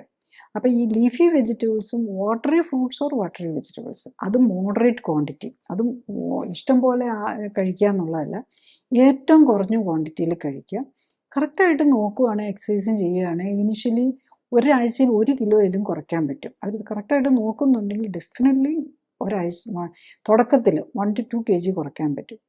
അത് പറ്റുന്നുണ്ടോ എന്ന് നോക്കുക സെൽഫായിട്ട് തന്നെ. പിന്നെ ബേസിക്കലി ഇതൊക്കെ ജീവിതശൈലി കറക്റ്റ് ചെയ്തുകൊണ്ട് പോകാവുന്നതേ ഉള്ളൂ. അപ്പം നമ്മൾ മനസ്സിലാക്കേണ്ടത് ജീവിതശൈലി രോഗമാണ്, മരുന്നല്ല ഇതിൻ്റെ പരിഹാരം എന്ന് മനസ്സിലാക്കുക എന്നുള്ളതാണ്. പിന്നെ ഒത്തിരി രോഗങ്ങളുണ്ട്, കുറേ മരുന്നും കഴിച്ചുകൊണ്ടിരിക്കുക വർഷങ്ങളായിട്ട് നമ്മൾ കാണാറുണ്ട്. 30 വർഷമായിട്ട് ഇൻസുലിനും ഡയബറ്റിക് മെഡിസിനൊക്കെ എടുത്തുകൊണ്ടിരിക്കുന്നത്, അല്ല 40 വർഷമായിട്ട്. അങ്ങനെയൊക്കെ ഉള്ളവർക്ക് അതിൻ്റെ കൂടെ 30 വർഷമായിട്ട് ഡയബറ്റീസ് മെഡിസിൻ എടുത്തുകൊണ്ടിരിക്കുന്നുണ്ടെങ്കിൽ ഉറപ്പായിട്ട് അവർക്ക് മറ്റ് രോഗങ്ങളും വന്നിട്ടുണ്ടാകും. മറ്റവരുടെ കിഡ്നി അഫക്റ്റ് ചെയ്തിട്ടുണ്ടാകും, ലിവറിനെ അഫക്റ്റ് ചെയ്തിട്ടുണ്ടാകും, ബ്രെയിനിനെ അഫക്റ്റ് ചെയ്തിട്ട് ആങ്സൈറ്റി, ഡിപ്രഷൻ, ഇങ്ങനത്തെ മൾട്ടിപ്പിൾ പ്രോബ്ലംസിലേക്ക് പോയിട്ട് ഈവൻ സ്കിന്നിനെ അഫക്റ്റ് ചെയ്തു. ഡയബറ്റിക് സ്കിന്നിൻ്റെ ചൊറിച്ചിലും അൾസറും ഈവൻ ന്യൂറോപ്പതിയും ഒക്കെ ഉണ്ടാകും. അങ്ങനെയുള്ളവർ നമ്മൾ ക്ലിനിക്കലി സപ്പോർട്ട് എന്താണ് ക്ലിനിക്കൽ സപ്പോർട്ട് വേണ്ടിയിരുന്നു. പക്ഷേ ഇവർക്കാണെങ്കിലും ഇവർക്ക് എന്താ പറ്റുന്നതെന്ന് ചോദിച്ചു കഴിഞ്ഞാൽ ഒത്തിരി മരുന്നുകളുള്ളപ്പോൾ ഈ മരുന്നുകൾ കുറയ്ക്കാതെ ഡയബറ്റീസിന് ഈ ഫുഡ് കൺട്രോൾ ചെയ്യാൻ പറ്റില്ല. ഡയബറ്റീസിൻ്റെ മെഡിസിനും ഇൻസുലിനും എടുത്തുകൊണ്ടിരിക്കുമ്പോൾ ഫുഡ് കൺട്രോൾ പറ്റില്ല എന്നുള്ളതാണ്. അതുകൊണ്ടാണ് ഈ ക്ലിനിക്കൽ സപ്പോർട്ട് വേണ്ടി വരുന്നത്. ഞാൻ ഈ പറഞ്ഞ കാര്യങ്ങൾ ശ്രദ്ധിച്ച് കേൾക്കാനും മനസ്സിലാക്കാനും കഴിഞ്ഞാൽ പ്രമേഹം പോലുള്ള ജീവിതശൈലി രോഗങ്ങളുടെ കാരണം മനസ്സിലാക്കി അവയെ പ്രതിരോധിക്കാനും ഒരിക്കൽ വന്നാൽ നേരത്തെ കണ്ടെത്താനും ജീവിതശൈലിയിൽ വേണ്ട മാറ്റങ്ങൾ വരുത്തി അതിൽ നിന്നും മോചനം നേടാനും സഹായകമാകും. പ്രമേഹത്തിൽ നിന്നും മോചനം നേടിയാൽ അതുമൂലം ഉണ്ടാകുന്ന ഹാർട്ട് അറ്റാക്കും സ്ട്രോക്കും വൃക്കത്തകരാറും വ്രണങ്ങളും ഒക്കെ ഒഴിവാക്കാനാകുന്നതേ ഉള്ളൂ. മരുന്നോ ഓപ്പറേഷനോ കൊണ്ട് ഇത്തരം ജീവിതശൈലി രോഗങ്ങൾ മാറ്റാനാകില്ല. കാരണം മരുന്നിൻ്റെയോ ഓപ്പറേഷൻ്റെയോ കുറവ് കൊണ്ടല്ല ഇത്തരം രോഗങ്ങൾ ഉണ്ടാകുന്നത്, മറിച്ച് ജീവിതശൈലിയിലെ അപാകതകൾ കൊണ്ടാണ്. അതിനാൽ ജീവിതശൈലി ക്രമീകരിക്കുന്നതിലൂടെ മാത്രമേ ഇത്തരം ജീവിതശൈലി രോഗങ്ങളെ പ്രതിരോധിക്കാനും ഒരിക്കൽ വന്നാൽ അതിൽ നിന്ന് മോചനം നേടാനും സാധിക്കും. അടുത്തത് ആരോഗ്യകാര്യങ്ങളെക്കുറിച്ച് സംസാരിക്കുന്ന വ്യക്തിയുടെ ശാസ്ത്രീയ അടിത്തറ വിലയിരുത്തേണ്ടതുണ്ട് എന്നതാണ്. ഞാൻ ഡോക്ടർ ജോളി തോംസൺ 1981 ബാച്ചിൽ കോട്ടയം മെഡിക്കൽ കോളേജിൽ നിന്നും MBBSഉം തുടർന്ന് തിരുവനന്തപുരം മെഡിക്കൽ കോളേജിൽ നിന്നും MDയും റീപ്രൊഡക്റ്റീവ് മെഡിസിനിലും സർജറിയിലും സ്പെഷ്യൽ ട്രെയിനിങ്ങുകൾക്ക് ശേഷം ഗവൺമെൻറ് സർവീസിൽ ചേർന്നു. 97-ൽ റിസൈൻ ചെയ്ത ശേഷം എറണാകുളത്ത് തേവരയിൽ ലൈഫ് കെയർ സെൻ്ററിൽ മരുന്നുകളും ശസ്ത്രക്രിയകളും ഒഴിവാക്കി ക്ലിനിക്കൽ സപ്പോർട്ടോടെയുള്ള ജീവിതശൈലി ക്രമീകരണത്തിലൂടെ ജീവിതശൈലിയുമായി ബന്ധപ്പെട്ട രോഗങ്ങൾ തടയുന്നതിലും ചികിത്സിച്ചു മാറ്റുന്നതിലും ഊന്നൽ നൽകുന്നു. മോഡേൺ മെഡിസിന് ഉപയോഗിക്കുന്ന മരുന്നുകളും ഓപ്പറേഷനുകളും ഫിസിയോതെറാപ്പിയും ഇമ്മ്യൂണിറ്റിയെ എങ്ങനെ സ്വാധീനിക്കുന്നു എന്നതിനെക്കുറിച്ച് പഠനങ്ങൾ നടത്തി. ഈ പഠനങ്ങളുടെ വെളിച്ചത്തിൽ ഇമ്മ്യൂണിറ്റിയെ ഉത്തേജിപ്പിക്കാനുള്ള പോഷകമിശ്രിതങ്ങളും ഓക്സിഫ്ലെക്സ് എന്ന പ്രത്യേക വ്യായാമ രീതിയും ഡെവലപ്പ് ചെയ്തു. ഈ പോഷക മിശ്രിതങ്ങളുടെയും ഓക്സിഫ്ലെക്സ് വ്യായാമത്തിൻ്റെയും സഹായത്തോടെ കോശങ്ങളെ ശാക്തീകരിച്ച് രോഗമുക്തിയെ സഹായിക്കാനും ആരോഗ്യം ഉത്തമമാക്കാനും നിലനിർത്താനും സഹായിക്കുന്ന സെൽ ആക്ടിവേഷൻ എന്ന നൂതന ചികിത്സാ രീതിയും ഡെവലപ്പ് ചെയ്തു. അടുത്തതായി എന്താണ് ക്ലിനിക്കലി സൂപ്പർവൈസ്ഡ് ആൻഡ് സപ്പോർട്ടഡ് ജീവിതശൈലി ക്രമീകരണം എന്നതാണ്. ക്ലിനിക്കലി സൂപ്പർവൈസ്ഡ് ജീവിതശൈലി ക്രമീകരണത്തിൽ ശരീരഘടനയും ശരീരത്തിലെ കൊഴുപ്പിൻ്റെ അളവും കണ്ടെത്തുകയും ഒപ്പം തന്നെ ഉത്തമ ശരീരഘടന എന്തായിരിക്കണമെന്ന് കണ്ടെത്തുകയുമാണ് ആദ്യഘട്ടം. രണ്ടാമതായി രക്തപരിശോധനകൾ നടത്തി ഹൃദയം, രക്തക്കുഴലുകൾ, ലിവർ, കിഡ്നി തുടങ്ങിയ അവയവങ്ങളുടെ ആരോഗ്യസ്ഥിതിയും ഇമ്മ്യൂൺ സ്റ്റാറ്റസും ഹോർമോണുകളുടെയും പോഷകങ്ങളുടെയും ലെവലും ശരീരത്തിന് ചേരുന്ന ഭക്ഷ്യവസ്തുക്കൾ ഏതൊക്കെയെന്ന് മനസ്സിലാക്കാൻ ശ്രമിക്കുകയുമാണ്. മൂന്നാമതായി, ഉത്തമ ശരീരഘടനയിലെത്താനായി വേണ്ട ജീവിതശൈലി ക്രമീകരണങ്ങളാണ്. രോഗിയുടെ പ്രത്യേകതകൾ അനുസരിച്ച് ഉത്തമ ന്യൂട്രീഷനും വ്യായാമവും നൽകുന്നതിനൊപ്പം ശരീരത്തിലെത്തുന്ന വിഷാംശം കുറയ്ക്കാനുമാണ് ഇതിൽ ശ്രമിക്കുന്നത്. ശരീരകോശങ്ങൾക്ക് പ്രവർത്തിക്കാൻ ഉത്തമമായ സാഹചര്യം ഒരുക്കുന്നതിലൂടെ ജീവനാധാരമായ മെറ്റബോളിക് അഥവാ രാസപ്രവർത്തനങ്ങളുടെ സമതുലിതാവസ്ഥ വീണ്ടെടുക്കുകയും നിലനിർത്തുകയുമാണ് ലക്ഷ്യം. ജീവിതശൈലി ക്രമീകരണത്തിലൂടെ രക്തയോട്ടവും മെറ്റബോളിക് പ്രവർത്തനങ്ങളും ഹോർമോൺ ബാലൻസും ഇമ്മ്യൂണിറ്റിയും ശരീരഘടനയും ഉത്തമമാക്കാനും നിലനിർത്താനും കഴിഞ്ഞാൽ ഒട്ടുമിക്ക ജീവിതശൈലി രോഗങ്ങളെയും പ്രതിരോധിക്കാനാവും. മാത്രമല്ല, വർഷങ്ങളായി മരുന്ന് കഴിക്കുന്നവർക്ക് പോലും രോഗം മൂർച്ഛിച്ച അവയവങ്ങൾ തീരെ നശിക്കുന്നതിന് മുൻപെങ്കിലും കേടായ ശരീരകോശങ്ങളുടെ പുനർനിർമ്മിതിക്ക് ആവശ്യമായ പോഷകങ്ങൾ നൽകാനും വിഷാംശം ശരീരത്തിൽ എത്തുന്നത് തടയാനും ശരീരകോശങ്ങളെയെല്ലാം ഉത്തേജിപ്പിക്കാനുതകുന്ന വ്യായാമത്തിലൂടെ എല്ലാ ശരീരകോശങ്ങൾക്കും വേണ്ട രക്തയോട്ടം ലഭിക്കുന്നുവെന്ന് ഉറപ്പാക്കാനും വേണ്ട ജീവിതശൈലി ക്രമീകരണത്തിന് തയ്യാറായാൽ പ്രമേഹവും പ്രഷറും ഹൃദ്രോഗവും അലർജിയും ആസ്മയും ആർത്രൈറ്റിസും ക്യാൻസറും പോലുള്ള ഒട്ടുമിക്ക ജീവിതശൈലി രോഗങ്ങളിൽ നിന്നും അവയ്ക്കായി കഴിക്കുന്ന മരുന്നുകളിൽ നിന്നും വേണ്ടിവരാവുന്ന ഓപ്പറേഷനുകളിൽ നിന്നും ഒക്കെ മോചനം നേടാനും കഴിയുന്നതേ ഉള്ളൂ. ഈ ക്ലിനിക്കലി സപ്പോർട്ടഡ് ജീവിതശൈലി ക്രമീകരണം കൊണ്ട് ഡയബറ്റിക് പേഷ്യൻസിന് അല്ലെങ്കിൽ ഡയബറ്റിക് പേഷ്യൻ്റ് ഹാർട്ട് ഡിസീസുമായിട്ടുള്ള ഡയബറ്റിക് പേഷ്യൻ്റ് എന്ത് ബെനിഫിറ്റ് എന്ന് ചോദിച്ചു കഴിഞ്ഞാൽ, നമ്മൾ different stage of diabetes patient, നമ്മൾ ഹാർട്ട് ഡിസീസ് പേഷ്യൻസിനെ നമ്മൾ കാണാറുണ്ട്. ഇപ്പം എൻ്റെ എക്സ്പീരിയൻസിൽ ശരിക്കും ഡയബറ്റിസ് ഉണ്ട്, അതിൻ്റെ കൂടെ ഓൾറെഡി ബൈപ്പാസ് ചെയ്തു, 1-2 പ്രാവശ്യം സ്റ്റെൻറ്റ് ഇട്ടു, അത് കഴിഞ്ഞ് ബൈപ്പാസ് ചെയ്തു, അത് കഴിഞ്ഞിട്ട് വീണ്ടും സ്റ്റെൻറ്റ് ഇട്ടു, ഇനി ഒന്നും ചെയ്യാനില്ല, സ്റ്റെൻറ്റ് ഇടാനില്ല, ഒന്നും ചെയ്യാനില്ല. പക്ഷേ ഒട്ടും എക്സസൈസ് ടോളറൻസ് ഇല്ല, ഒന്ന് കുളിക്കാനോ ഒരു ആക്ടിവിറ്റിക്കോ ഉള്ള ശേഷിയില്ലാത്തവർ. അപ്പം ഭയങ്കര ബുദ്ധിമുട്ടാണ് ജീവിതം. ശരിക്കും പറഞ്ഞു കഴിഞ്ഞാൽ കഷ്ടപ്പാടാണ്. ഒരു കെട്ട് മരുന്നും ഉണ്ടാകും. അപ്പോൾ ഇത്രയും കാലത്തിൽ കൂടെ കഴിഞ്ഞു പോയ ഒരാൾക്ക് ഈ കുറേ സ്റ്റെൻറ്റും ബൈപ്പാസും എല്ലാം ചെയ്ത ഒരാൾക്ക് നമുക്കറിയാമല്ലോ, ഒരു കെട്ട് മരുന്നുണ്ടാകും. അവന് 10-15 മരുന്നെങ്കിലും ഉണ്ടാകും. ഡയബറ്റീസിനുണ്ടാകും, കൊളസ്ട്രോളിനുണ്ടാകും, പ്രഷറിന് വേണ്ടിയിട്ടുണ്ടാകും, പിന്നെ രക്തം കട്ട പിടിക്കാതിരിക്കാനായിട്ടുണ്ടാകും, മിക്കവാറും അവർക്ക് ഫാറ്റി ലിവറും എല്ലാ പ്രശ്നങ്ങളും ഉണ്ടാകും. അതിൻ്റെ കൂടെ ആങ്സൈറ്റിക്കും എല്ലാം കൂടെ മരുന്നായിരിക്കും കഴിക്കുന്നത്. വയറിനൊക്കെ പല പ്രശ്നങ്ങളും ആയിരിക്കും. കാരണം ഇത്രയും മരുന്നെല്ലാം കൂടെ ചെന്ന് കഴിയുമ്പോൾ വയറിനുള്ള അസ്വസ്ഥതകൾ, ആകെ കഷ്ടപ്പാടിലായിരിക്കും ഇരിക്കുന്നത്. പിന്നെ ചില പേഷ്യൻസ് ആണെങ്കിൽ കാണുന്നത് എങ്ങനെയാണെന്ന് വെച്ച് കഴിഞ്ഞാൽ, അവർക്ക് ഡയബറ്റീസ് ഉണ്ട്, ഹൈപ്പർ ഉണ്ടാവും, അല്ലെങ്കിൽ ഒരു TMT എടുത്ത് പോസിറ്റീവാണ്. അപ്പോൾ അവരോട് ആൻജിയോഗ്രാം വേണമെന്ന് പറഞ്ഞു. ചിലർ അങ്ങനെ ആയിരിക്കും വരുന്നത്. ചിലർക്ക് ഡയബറ്റീസ് ഉണ്ട്, അവർക്കത് മാറണം, അത്രയേ ഉള്ളൂ. അപ്പം ഡയബറ്റീസ് ഉണ്ട്, കൊളസ്ട്രോൾ ഉണ്ട്, ചിലരുണ്ട് മരുന്നൊന്നും കഴിക്കുന്നില്ലാത്തവരും ഉണ്ട്. ചിലപ്പം SbA1c ഒക്കെ ഭയങ്കര ഹൈ ആയിരിക്കും. ചിലർ നമ്മൾ കണ്ടിട്ടുണ്ട് അറൗണ്ട് 600-ലൊക്കെ ഷുഗറുമായിട്ടിരിക്കുന്നവർ, SbA1c 15 ഒക്കെ ഉള്ളവരെയും കാണാറുണ്ട്. ചിലർ മരുന്ന് എടുക്കുന്നവരായിരിക്കും, മരുന്ന് എടുക്കാത്തവരായിരിക്കും. ആൻജിയോഗ്രാം ചെയ്തിട്ട് ആൻജിയോപ്ലാസ്റ്റി ചെയ്യാൻ പറ്റിയില്ല, ബൈപ്പാസ് വേണമെന്ന് പറഞ്ഞിട്ടുള്ളതാണ്. ഇങ്ങനെ ഡിഫറെൻറ്റ് കാറ്റഗറി ഓഫ് പേഷ്യൻസിനെ നമ്മൾ കാണാറുണ്ട്. ഇപ്പോൾ ആർക്കാണെങ്കിലും നമ്മളുടെ ഈ ക്ലിനിക്കലി സപ്പോർട്ടഡ് ജീവിതശൈലി ക്രമീകരണത്തിൽ നമുക്ക് ഏറ്റവും പ്രധാനം, നമ്മൾ എല്ലാ ടെസ്റ്റുകളും ചെയ്ത് എങ്ങനെയാണ് ഇപ്പോഴത്തെ കണ്ടീഷൻ, ഹാർട്ടിൻ്റെ എന്താണ് സിറ്റുവേഷൻ നോക്കും. അതുപോലെ തന്നെ മറ്റവയവങ്ങളുടെ പ്രത്യേകിച്ച് കിഡ്നി ഫങ്ഷൻ വെരി ഇമ്പോർട്ടൻ്റ് ആണ്. കാരണം ഡയബറ്റിക് പേഷ്യൻ്റാണ്, അവരുടെ കിഡ്നി ഫങ്ഷൻ കുറഞ്ഞു വരുന്ന കൂടുതൽ പാടാണ്. ഒരു ഗ്രേഡ് 3 ഡയബറ്റിക് കിഡ്നി ഫെയിലിയർ വരെയാണെങ്കിൽ കുഴപ്പമില്ല. 4ലേക്കും 5ലേക്കും വന്നു കഴിഞ്ഞിട്ടുണ്ടെങ്കിൽ വലിയ പാടാണ്. പ്രത്യേകിച്ച് കിഡ്നി ഫെയിലിയർ 5 എത്തിയിട്ടുണ്ടെങ്കിൽ പാടാണ്. പക്ഷെ എന്നാലും ഡയബറ്റിസ് മാറ്റി കൊടുക്കാൻ പറ്റും. അപ്പം അവർക്കും ഹാർട്ട് അറ്റാക്കും ഒക്കെ കൂടെ വന്നിട്ടുണ്ടായിരിക്കും. ചിലരുണ്ട് കിഡ്നി ഫെയിലിയറാണ്, അതുകൊണ്ട് ഇനി ബൈപ്പാസ് ചെയ്യാനോ അല്ലെ ആൻജിയോഗ്രാം ചെയ്യാൻ പറ്റില്ല, അങ്ങനെ വരുന്ന പേഷ്യൻസും ഉണ്ട്. അതായത് തീരെ കിഡ്നി ഫങ്ഷൻ കുറഞ്ഞു പോയി കഴിഞ്ഞ് കഴിഞ്ഞാൽ ആൻജിയോഗ്രാം ചെയ്ത് കഴിഞ്ഞാൽ ഉള്ളതും കൂടെ പോകും. അതായത് നമുക്ക് ശരിക്കും ഡയബറ്റിക് പേഷ്യൻസ് പ്രത്യേകിച്ച് ശ്രദ്ധിക്കണം. നമുക്ക് ഹാർട്ട് ഇമ്പോർട്ടൻ്റാണ്, പക്ഷെ കിഡ്നി അതിലും ഇമ്പോർട്ടൻ്റാണ്. കാരണം കിഡ്നി ഫെയിലിയറുമായിട്ട് ജീവിക്കുക എന്ന് പറയുന്നത് കൂടുതൽ ബുദ്ധിമുട്ടുണ്ടാകും. അപ്പം നമ്മൾ ഡയാലിസിസും ഒക്കെ ആയിട്ട് പോകേണ്ടി വരും. അതുകൊണ്ട് നമ്മൾ എപ്പോഴും ഒരു ആൻജിയോഗ്രാം ആരെങ്കിലും പറയുകയാണെങ്കിൽ അപ്പോൾ തന്നെ കിഡ്നി ഫങ്ഷൻ നോക്കി കിഡ്നി ഫങ്ഷൻ ഓക്കെ ആണെന്ന് ഉറപ്പിക്കാതെ, ഓക്കെ എന്ന് പറഞ്ഞു കഴിഞ്ഞാൽ മാർജിനലി ഉണ്ടെന്നല്ല, നമ്മളൊരു ഗ്രേഡ് 1 or 2 താഴേക്ക് കിഡ്നി ഫങ്ഷൻ പോയിട്ടുണ്ടെങ്കിൽ കഴിയുന്നതും ആൻജിയോഗ്രാം ഒക്കെ ഒഴിവാക്കണം. കാരണം clinically supported lifestyle correction ഇതിൻ്റെ ഒന്നും ആവശ്യമില്ല.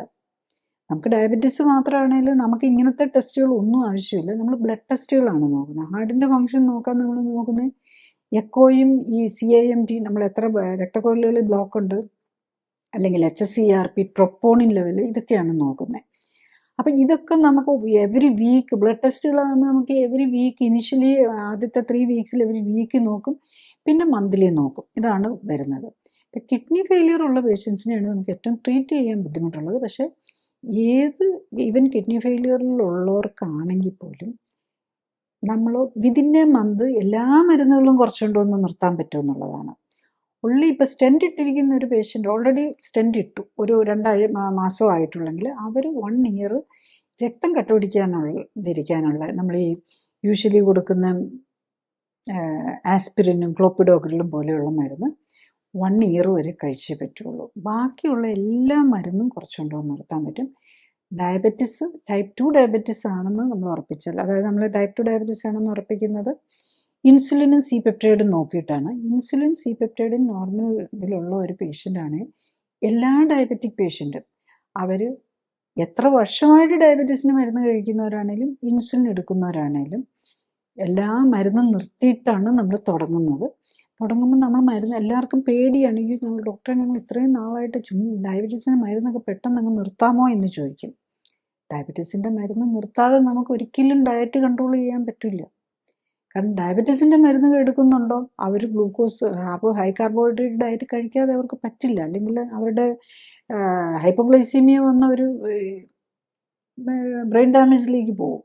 അപ്പം ഡയബറ്റീസിൻ്റെ മരുന്ന് നമുക്ക് നിർത്തിക്കൊണ്ട് മാത്രമേ ടൈപ്പ് 2 ഡയബറ്റീസ് പേഷ്യൻറ്റിന് clinically supported lifestyle correction, അല്ലെങ്കിൽ ലൈഫ് സ്റ്റൈൽ കറക്റ്റ് ചെയ്യണമെങ്കിൽ clinically supported lifestyle correction. ഇപ്പം മരുന്നുള്ളവരോട് വെറുതെ മരുന്ന് നിർത്തിയിട്ട് ചെയ്യാൻ പറയാൻ പറ്റില്ലല്ലോ, അത് അവർക്ക് എങ്ങനെയാണെന്നറിയാതെ. അപ്പം ക്ലിനിക്കലി അതിനാണ് ഇപ്പോൾ സപ്പോർട്ടും വേണ്ടി വരുന്നത്. അത് മോണിറ്ററിങ് വേണം, സപ്പോർട്ട് ആൻഡ് മോണിറ്ററിങ് വേണം. അപ്പോൾ മോണിറ്റർ ചെയ്യുന്നത് നമുക്ക് വീട്ടിലിരുന്ന് തന്നെ മോണിറ്റർ ചെയ്യാം. ഇപ്പോൾ ഷുഗർ ഇൻസുലിൻ ഡയബറ്റിക് മെഡിസിൻ നിർത്തിയോ എന്നുള്ളതിനെക്കുറിച്ച് നമ്മൾ പേടിക്കേണ്ട കാര്യമില്ല. നമ്മൾ 4 നേരം ഷുഗർ സ്റ്റേബിൾ ആകുന്നോടം വരെ 4 നേരം നമ്മൾ വീട്ടിലിരുന്ന് തന്നെ ഷുഗർ നോക്കണം. ഇപ്പോൾ എല്ലാവർക്കും ഉണ്ടല്ലോ, കയ്യിൽ കുത്തി നോക്കുമല്ലേ ചെയ്യുന്നത്. അപ്പോൾ അത് നോക്കുക. പിന്നെ ഇതിൻ്റെ ഇപ്പം നമുക്ക് കണ്ടിന്യൂസ് മോണിറ്ററിങ്ങിനുള്ള മെത്തേഡ്സ് ഉണ്ട്. 2 ആഴ്ചത്തേക്ക് ഒക്കെയാണ് അത് ഫിറ്റ് ചെയ്യുന്നത്. സാധാരണ 2 ആഴ്ച മതി. അപ്പോൾ കൃത്യമായിട്ട് നമുക്കറിയാൻ പറ്റും ഷുഗർ കൺട്രോൾ ആകുന്ന പല പേഷ്യൻസും അങ്ങനെയുള്ളവരുണ്ട്. ഡയബറ്റീസ് ഒട്ടും കൺട്രോൾ അല്ലാത്തവർ, പലരും ഈ ഹാർട്ട് പ്രോബ്ലംസും ഒക്കെ ഉള്ളവർ ഈ സെൻസർ ഫിറ്റ് ചെയ്താണ് ഇരിക്കുന്നത്. അപ്പോൾ ആ സെൻസറൊക്കെ 2 ആഴ്ച കഴിഞ്ഞ് നമുക്ക് അതൊക്കെ എടുത്ത് മാറ്റാം, പിന്നെ വല്ലപ്പോഴും നോക്കിയാൽ മതി. കാരണം അപ്പോൾ നമുക്ക് കൃത്യമായിട്ട് അറിയാൻ പറ്റിയ ഷുഗർ കൺട്രോൾ ആകുന്നതും, അതുപോലെ നമ്മളുടെ എപ്പോഴാണ് നമ്മുടെ ഷുഗർ കൂടുന്നത്. എന്തെങ്കിലും കാർബോഹൈഡ്രേറ്റ് കഴിക്കാതെ ഷുഗർ കൂടില്ല. അപ്പം ഇതിൽ നമ്മൾ ലോ കാർബോഹൈഡ്രേറ്റ് ഇൻസുലിൻ റെസിസ്റ്റൻസ് കുറയ്ക്കാനായിട്ട് വെരി ഹൈ ഒമേഗ 3 ഉള്ളതും, അതേസമയത്ത് എല്ലാ വൈറ്റമിൻസും മിനറൽസും കറക്റ്റ് പ്രൊപ്പോർഷനിലുള്ള ഫുഡ് കഴിക്കുന്നു എന്ന് ഉറപ്പാക്കുകയാണ് ചെയ്യുന്നത്. പിന്നെ ഇതിൽ clinically supported lifestyle correction ചെയ്യുന്നത് എന്താണെന്ന് വെച്ചാൽ എല്ലാ മസിൽസിനും ഒരു സെഗ്മെൻ്റലായിട്ട്, അതായത് എല്ലാ മസിലിനും, ഇപ്പോൾ ഹാർട്ടിന് പ്രോബ്ലം ഉള്ളവർക്ക് എല്ലാ മസിലും കൂടെ ഹെവി ആയിട്ടുള്ള എക്സസൈസ് ഒക്കെ ചെയ്യാൻ പാടില്ല. ഇപ്പോൾ നമുക്ക് കാണാം പലരൊക്കെ ജിമ്മിൽ എക്സസൈസ് ചെയ്തിട്ട് ഹാർട്ട് അറ്റാക്ക് വന്നു, അല്ലെങ്കിൽ ഷട്ടിൽ കളിച്ചുകൊണ്ടിരുന്നു ഹാർട്ട് അറ്റാക്ക് വന്നൊക്കെ. അതൊക്കെ ഷട്ടിലൊക്കെ കളിക്കുമ്പോൾ നമ്മൾ ചാടി അടിക്കുകയൊക്കെ ചെയ്യുമ്പോൾ നമ്മൾ ഹോൾ ബോഡി ഒന്നിച്ചാണ് സ്റ്റിമുലേറ്റ് ചെയ്യുക. അങ്ങനെ ആവരുത്. നമ്മളൊരു എക്സസൈസ് എന്ന് പറഞ്ഞു കഴിഞ്ഞാൽ നമ്മൾ ഹാർട്ടിനെ എല്ലായിടത്തോടും ഒന്നിച്ച് പമ്പ് ചെയ്യാൻ പറ്റില്ല. അപ്പം നമ്മൾ അതൊരു സെഗ്മെൻ്റലായിട്ട് ഓരോ പാർട്ടിനായിട്ട് വേണം എക്സസൈസ് ചെയ്യിപ്പിക്കാൻ. അതേസമയത്ത് എല്ലാവർക്കും എത്തുകയും ചെയ്യണം. അങ്ങനെയുള്ളൊരു എക്സസൈസ് പാറ്റേണും കൊടുത്തു കഴിഞ്ഞ് കഴിഞ്ഞാൽ ഈ കറക്റ്റായിട്ട് ഫോളോ ചെയ്യുന്ന ഒരാൾക്കും റിസൾട്ട് വരെ കിട്ടാതെ വരുന്നില്ല. അതായത് ബേസിക്കലി ആർക്കെങ്കിലും റിസൾട്ട് കിട്ടാതെ വരുന്നുണ്ടെങ്കിൽ അത് അവർ നോക്കാത്തത് കൊണ്ട് മാത്രമാണ്. അതായത് ഈ മെത്തഡോളജി എന്ന് പറയുന്നത് നമ്മുടെ ലൈഫ് സയൻസാണ്. അതിനെക്കുറിച്ച് നമുക്കിപ്പം വളരെ ക്ലിയർ ആയിട്ട് നമ്മളുടെ സെല്ലുലാർ മെക്കാനിസം എല്ലാം വളരെ ക്ലിയർ സയൻറ്റിഫിക് ഐഡിയാസ് ഉണ്ട്. അതിനെ ബേസ് ചെയ്താണ് ഇത് വരുന്നത്. നമ്മൾ ഈ ലൈഫ്സ്റ്റൈൽ കറക്ഷൻ എന്ന് പറയുന്നത് നമ്മൾ പ്യുവർലി ഓൺ മോഡേൺ സയൻസിനെ ബേസ് ചെയ്യാം. മോഡേൺ മെഡിസിൻ എന്ന് പറയാൻ പറ്റില്ല, കാരണം മോഡേൺ മെഡിസിൻ എന്ന് പറയുമ്പോൾ അത് മരുന്നുകളുടെ ഉപയോഗമാണ്. മോഡേൺ ലൈഫ് സയൻസ് ആണ് ഇതിൻ്റെ ഇത് വരുന്നത്. അതേസമയത്ത് മരുന്നുകളും നമുക്ക് അത്യാവശ്യത്തിന് ഉപയോഗിക്കണം, കാരണം ഇടയ്ക്കൊക്കെ എല്ലാവർക്കും എന്തെങ്കിലുമൊക്കെ ഒന്ന് കഴിക്കണമെന്ന്, കാരണം നമുക്ക് ഭക്ഷണം എന്നുള്ളത് എല്ലാവർക്കും ഇൻട്രസ്റ്റ് ഉള്ള കാര്യമാണ്. അതുകൊണ്ട് ഇടയ്ക്ക് ആഴ്ചയിൽ ഒരു ദിവസം എന്ത് വേണേലും ഒരു ബുഫേ ഡിന്നർ വേണേലും കഴിക്കാം എന്നുള്ളതാണ്, പ്രൊവൈഡഡ് കിഡ്നി ഫെയിലിയർ വന്നിട്ടില്ലാത്ത ആൾക്കാണെങ്കിൽ. കിഡ്നി ഫെയിലിയർ ആണെങ്കിൽ നമ്മൾ കൂടുതൽ സൂക്ഷിക്കണം. അല്ല ജസ്റ്റ് ഡയബറ്റീസേ ഉള്ളൂ, ഹാർട്ടിന് മാത്രമേ ഉള്ളൂ പ്രശ്നമെങ്കിൽ ആഴ്ചയിൽ ഒരു ദിവസം നമുക്കൊരു ബുഫേ ഡിന്നർ പോലും കഴിക്കാം. അന്നേരം നമ്മൾ, കാരണം എന്താണെന്ന് വെച്ചാൽ നമുക്ക് ക്രേവിങ് ഉണ്ടാവും, കാർബോഹൈഡ്രേറ്റ് ക്രേവിങ്, മൊത്തത്തിൽ ക്രേവിങ് ഉണ്ടാവും. അന്നേരം നമ്മൾ ആ ഷുഗർ നമ്മളുടെ ബോഡിയിൽ കുറച്ചെന്തെങ്കിലും കഴിക്കുമ്പോൾ അത് പെട്ടെന്ന് കയറാതിരിക്കാൻ വേണ്ടി ലൈറ്റ് ആയിട്ടുള്ള മെഡിസിൻസ് യൂസ് ചെയ്യാം. അങ്ങനെ സിമ്പിളായിട്ട് നമുക്ക് ഇത് റിവേഴ്സ് ചെയ്യാവുന്ന അസുഖമാണ്. ഡയബറ്റീസ് റിവേഴ്സ് ചെയ്താൽ പിന്നെ ഡയബറ്റീസിൻ്റെ ഒരു സൈഡ് എഫക്റ്റ് കോംപ്ലിക്കേഷൻസിനെ കുറിച്ചും നമ്മൾ ചിന്തിക്കേണ്ട കാര്യമില്ല.